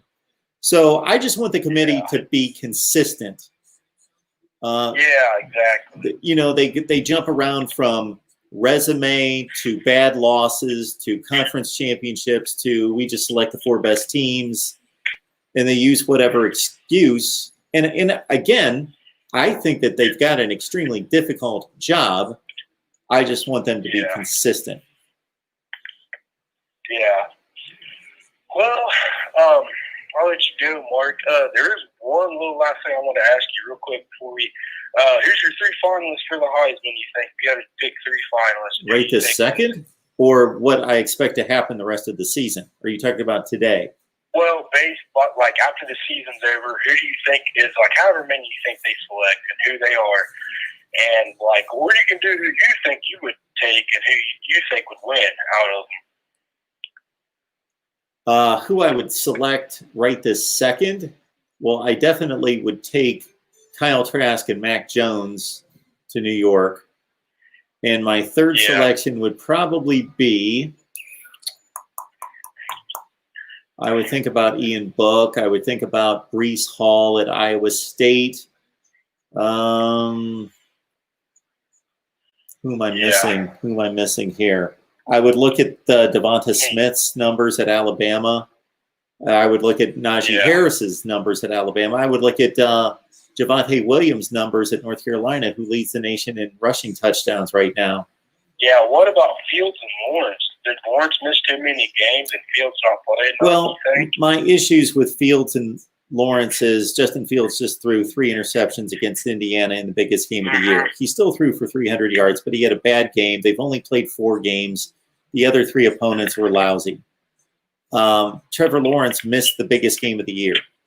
And he also missed a game in which Boston College took them to the wire.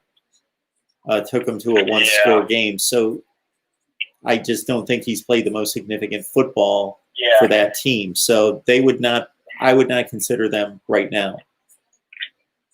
Yeah. Now at the end of the season, I guess I was getting more at that too. At the end of the season, do you think it'd be different? You think? Sure, it could be different. Yeah, if Ohio State gets back on the field and Justin Fields plays lights out and wins a Big Ten championship and they go 8-0, sure, it could be different. Yeah, I think at the end of the season, for me, as long as it happens what you said, I think I'd probably take Lawrence. Well, it depends. If Lawrence gets back, I probably would take Lawrence maybe, but I'd probably take Justin Fields. And Mac Jones, I haven't watched a lot of Alabama. But who was the other, you said Kyle Trask, I'd take him. I don't know, I think one more. Is there any good running backs that did good this year? Or anybody else? You got Najee Harris. You got Breece Hall at Iowa State. You got Javonte Williams, North Carolina. They've had great seasons. How was Chuba Hubbard done? Chuba Hubbard is not a Heisman candidate. No, he's not had that great of a year. Yeah, which is surprising. Yeah, I'd probably just take. How about Devontae Smith? Has he been good enough? Yeah, I mentioned him a few minutes ago. Yeah, All right. yeah, I heard you. Yeah, I heard you say him. I just did not. Yeah, that'd probably be my four. Then I'd probably have. Okay, Jones or sounds Kraft good. winning it. Well, we appreciate the call. So, yep. I was gonna say I'll let you go. Appreciate. I love calling in your show, listening. Sometimes I appreciate you.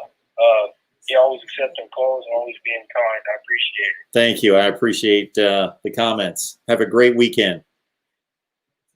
You too. All right. What else do we got? We got 190 on the line. We were up to about 225. So this has been a good night for everybody to jump in on a huge night of college football and college football news. Here we go. Mark Rogers TV, the voice of college football. Who's on the line? Hey, Mark, it's Matthew. Hey, Matthew. What's going on? Nothing much. Just heard the news about Ohio State. Now I'm going to ask you, if you were part of the committee before the season, even now, how many games were you going to have, or in your mind, a team should have had to play to be in the college football playoff? All right. Well, we've got a review that had all the games been played, that the SEC would have played 10, the ACC 11, the Big Ten 8, 9 with the regular season with the conference championship weekend, the Pac-12 with 7, the Big 12 with 11.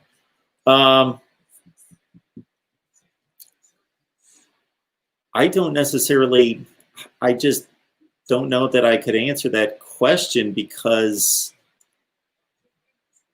if we would have set the limit at 7 games and then somebody would have played 6 games, still won their conference championship, went 6-0 and beat everybody 50-0, I don't think all the games are created equal. So I wouldn't have wanted to state,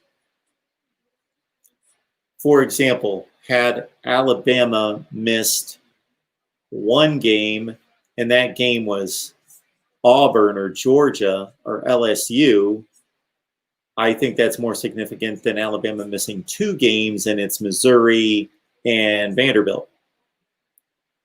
Yeah. So, but I just don't think it's, regardless of how good we think the team is, Ohio State in question, that they can make the playoff with 4 games played. I think, something around, and again, I'm not holding myself to a specific number of games, but I think somewhere in the 7 range is the minimum. Yeah, I was thinking personally 6 games total, including whatever championship you have. And the thing is, if Ohio State blew me away with the games they played so far, I could see putting them. But I don't know if it's just they haven't blown me away. They haven't, like, unequivocally, you couldn't tell me they're a top 4 team in the country. Do you believe that to be the case, or do you feel the opposite? Well, I've said many times that I would love to have, I would love to have an objective playoff system, but we don't. So we have to evaluate the teams. So yeah, unfortunately, it's not Ohio State or anybody else's problem or fault or issue, but we have to judge them against their schedule. And let's say Penn State would have turned out to be as good as we thought they were going to be. And let's say Penn State would be on their way to an 8-1 season, that Ohio State beat them by 3 touchdowns, but otherwise Penn State just cleaned off, wiped out the rest of the Big Ten and was a top 10 team. Then that would be to Ohio State's credit. But right now, Ohio State has beaten an Indiana team that we think is pretty good. I think that they're good. I think they're top 20 good, but not great. And they've beaten 3 really marginal, at best, pretty bad teams. Yeah, that's what I thought of Indiana, too. I thought they were somewhere between 18 and 22. If Ohio State was 4-0 right now, and they had been matched up against the better teams in the West, and they had just beaten the Penn State team. The Penn State team we expected. Plus, they had a win against Northwestern or Wisconsin or Iowa, and they had like 3 of those games instead of having one game against Indiana, and that's it. Yeah, I agree. Their resume is not impressive. They're ranked number 3 in the country because they're Ohio State, and we all know that they're good and that they brought back most of their team from last year. If they were somebody else, if Northwestern had Ohio State's resume right now and they beat Indiana, Penn State, Rutgers, and Nebraska, they wouldn't be 8th in the country right now. They would be 20th or something. Yeah, I 100% agree with that. That's my biggest issue is the college football playoff committee just decided, you know what, they're Ohio State before the season. We thought they were a top 14, so we're just going to put them in the playoff because of that. That would really bother me, and it really showed me what this playoff committee values. Yeah, even right now, they've got Ohio State at number 4, I believe. And I think Ohio State's one of the 4 best teams in the country, but I do not in any way believe that they have one of the 4 best resumes. I don't think it's even close. I've got them 8th. Yeah, that's probably about right. I've got Northwestern number 4. Yeah, I would agree with that. Northwestern has one more win. Really good this year. Northwestern has one more win than Ohio State. They're 5-0 versus Ohio State's 4-0. If we take off the jerseys and the helmets, we just look at their resumes. I found it amusing that the committee actually kind of contradicted itself, as it actually made it an easier argument for people like me to put down their selections when they put Iowa in the top 25 at 24. So that even underlines another good win for Northwestern. And if you know anything about Purdue's last game against Minnesota, they basically got ripped off of the game-winning touchdown on a horrible pass interference call. And so Purdue, had they won that game against Minnesota, they would be 3-1.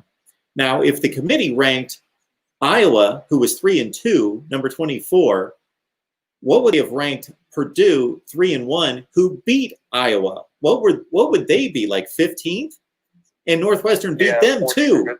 And so Northwestern beat Purdue, Northwestern beat Purdue and beat Iowa, and they beat a Wisconsin team that the committee is at number 16, and they're 5-0. Why are they ranked so much lower than Ohio State? Yeah.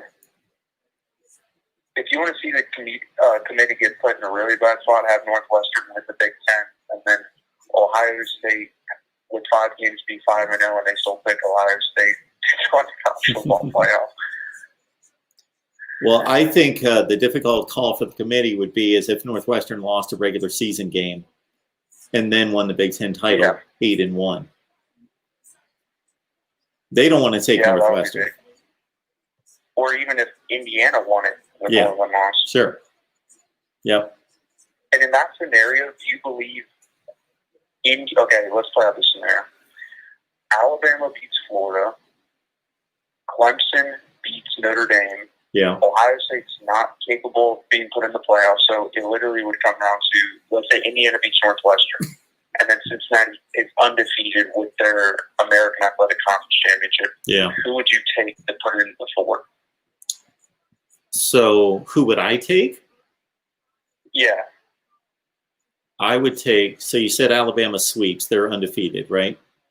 Yeah, they're obviously in. And Clemson and Notre Dame split. Yes. Okay, and then Indiana's the Big Ten champ at 8-1, and Cincinnati's 11-0.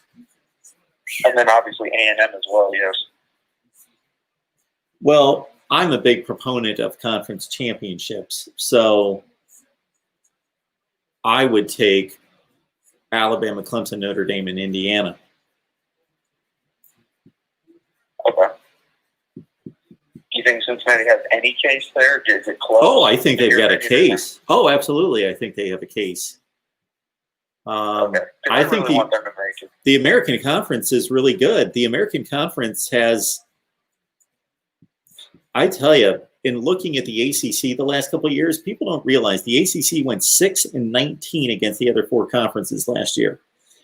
That if you took Clemson out, of course, Clemson's so much better than anybody in the American Conference, but if just for the last couple seasons, you took the American Conference against the ACC, it's a pretty good argument going team by team by team. I have a lot of respect for the American Conference. They've played well against the Power Five. I think Cincinnati has a legitimate claim.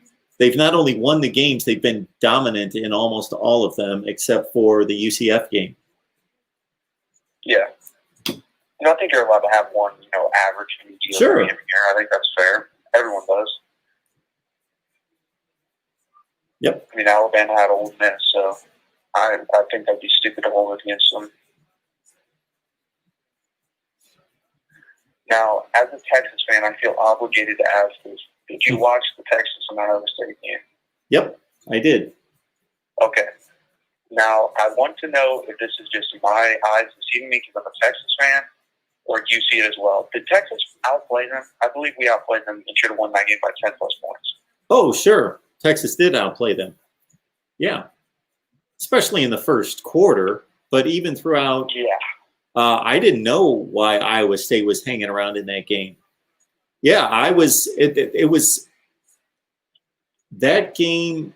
I'm trying to think. I was kind of keeping a mental note of it because basically I'm trying to cut all these videos. So basically I put a lot of games on DVR and then I cut videos and then I go back and I pick it up from where it is and I'm fast forwarding through commercials trying to catch up. So I'm doing that all day on Saturdays.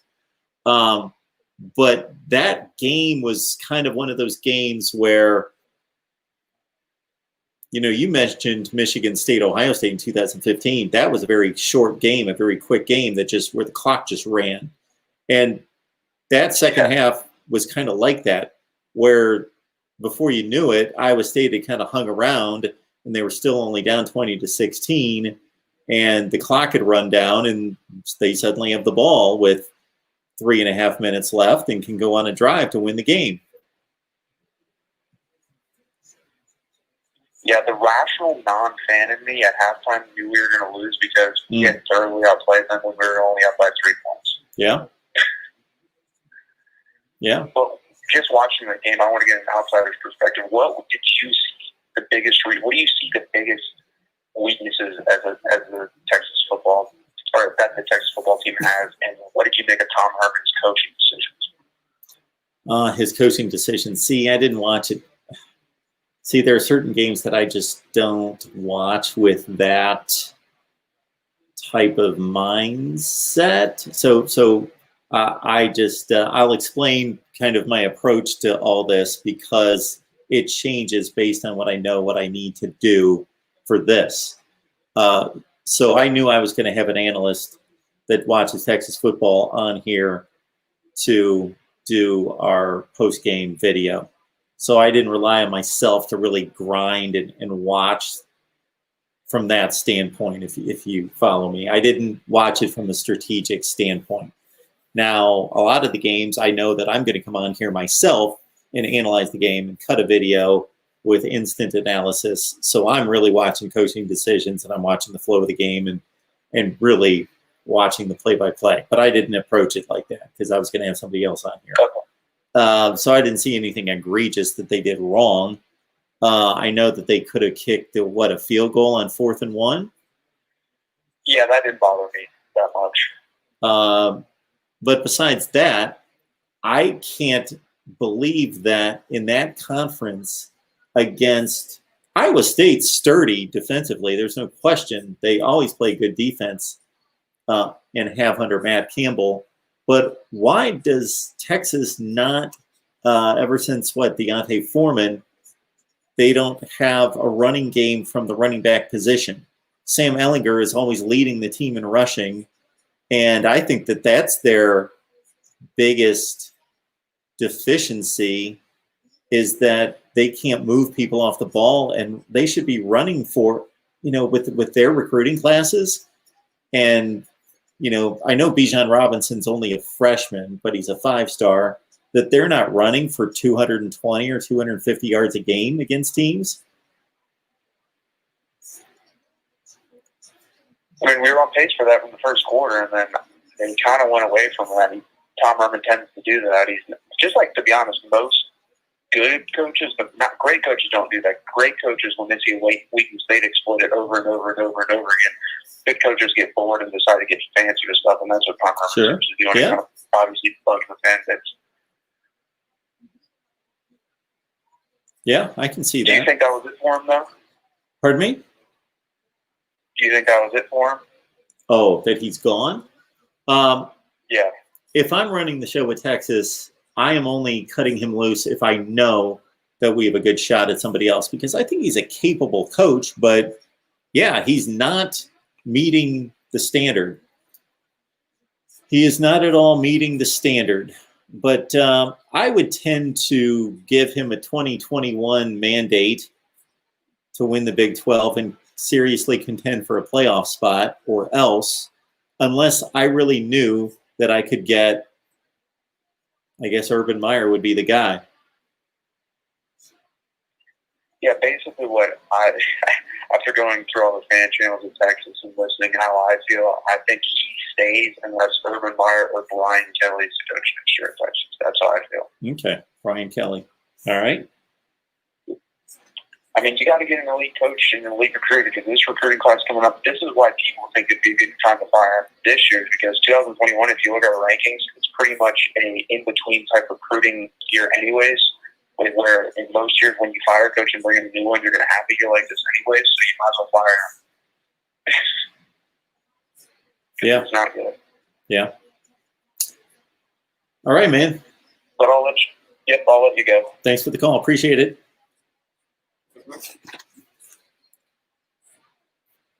All right, folks. Yes, big day of college football. Another big one coming up tomorrow. I should be here live after the noon Eastern time window, as we typically are. So we will get in the noon Eastern time games, jump on here for about 30 to 40 minutes to get everyone set for those 3:45 kickoffs. And then we'll be back here late night. And yeah, I apologize. There was a super chat coming in. I want to get to that. I hope I didn't miss another one, but we've got Enrique. Thank you so much for the contribution. I appreciate that. This is only going to keep going based on your contributions individually and sponsorships. That will keep us going. Hey, Mark, just wondering your opinion at this point with USC canceling their game this weekend. Is a 6-0 Pac-12 team have a legit shot at the college football playoff? I don't believe so. I don't. Again, every time somebody asks a question like that, it can be taken one of two ways. What would you do, meaning what would I do, or what do I believe the committee would do? And even though I don't think it's fair, the committee knows, or in its mind, the Pac-12's not good. So the Pac-12 came into this season already with two strikes against it. Number one, perception. And the perception is built on failures from the past 4 to 5 years that are legit, but I don't think that they should count against the Pac-12. And unfortunately, we didn't play non-conference games for the Pac-12 to repair its image. So strike number one against Pac-12 is perception. Strike number two is playing the least number of games of any other conference in the country. And that would be held against it. And the committee can always rely on that to say, well, they didn't play that many games. And so, yes. So 7-0 would be, of course, the max a Pac-12 team can play and win a championship. And so now with USC not playing and Oregon having lost, now we're relying on Washington. Washington is the team, and they've already missed a game. So I think we're in a bad place here when it comes to the Pac-12, and that's a well-worded question because you've pretty much narrowed it down that there cannot be a 7-0 Pac-12 champion at this point with Colorado, USC, Washington all having games compromised and Oregon losing tonight. So thank you so much for the question there. The Pac-12's gone. Chris, thank you so much for the Super Chat contribution. It's much appreciated. For those of you who understand and fully know what we're trying to build here, what the vision is, and that, man, it's been about 6 weeks ago that I resigned from ESPN after 19 years to do this full-time, full throttle, all the time. So you're stuck with me all the time. We just need revenue streams to make this happen. So thank you so much, everyone, for jumping online tonight. It was a great talk, great calls. Appreciate all of that. On your way out, please hit the like button, and we will see you back here tomorrow after the noon window. What do we have here? Jeff. Okay, Mark, let's make it to 25,000 subs before the end of the 2020 college football season. Let's promote the channel on Twitter and Facebook. I'm with you, man. I'm going to leave the Facebook link. Where should I put that? I'm going to post a community page post and put the Facebook link that we just started a Facebook page. We had one before. It had about 900 likes and followers. Unfortunately, we had to start a new one. So we've got a new one. So I'm going to leave that out there for everyone. Jeff, that's a great goal, 25,000 subs here. And we have alternate channels: Miami, Ohio State, Texas, Notre Dame, Michigan, SEC, Oregon, others. Please subscribe there as well. Lock it in there. George, Cheryl, thank you so much for moderating again. Johnny Bays, Redman, Sid Irish, who says so many encouraging things every day. And for any of you who leave encouraging comments, whether those be in the live chat or in the comment section of the videos, you have no idea how much they mean. So I just don't blow through them. I might be going to bed at 2:45 in the morning, working my tail off, trying to get this done. And then I see another comment come in that says, "You're grinding, Mark, love the content," whatever. And keeps me going. So much appreciation. So thank you so much, everyone. I cannot thank all of you enough. But yes, Luke, good to see the Beavers win tonight. David, thank you so much for starting us off tonight with a great phone call. And again, Alabama football fan, Roll Tide. Hit that like button. Thank you so much for the contribution and for the great support. Join me on Patreon as well. The link is in the description section. It is 15 cents per day, $5 per month. We'll see you tomorrow. Enjoy the games.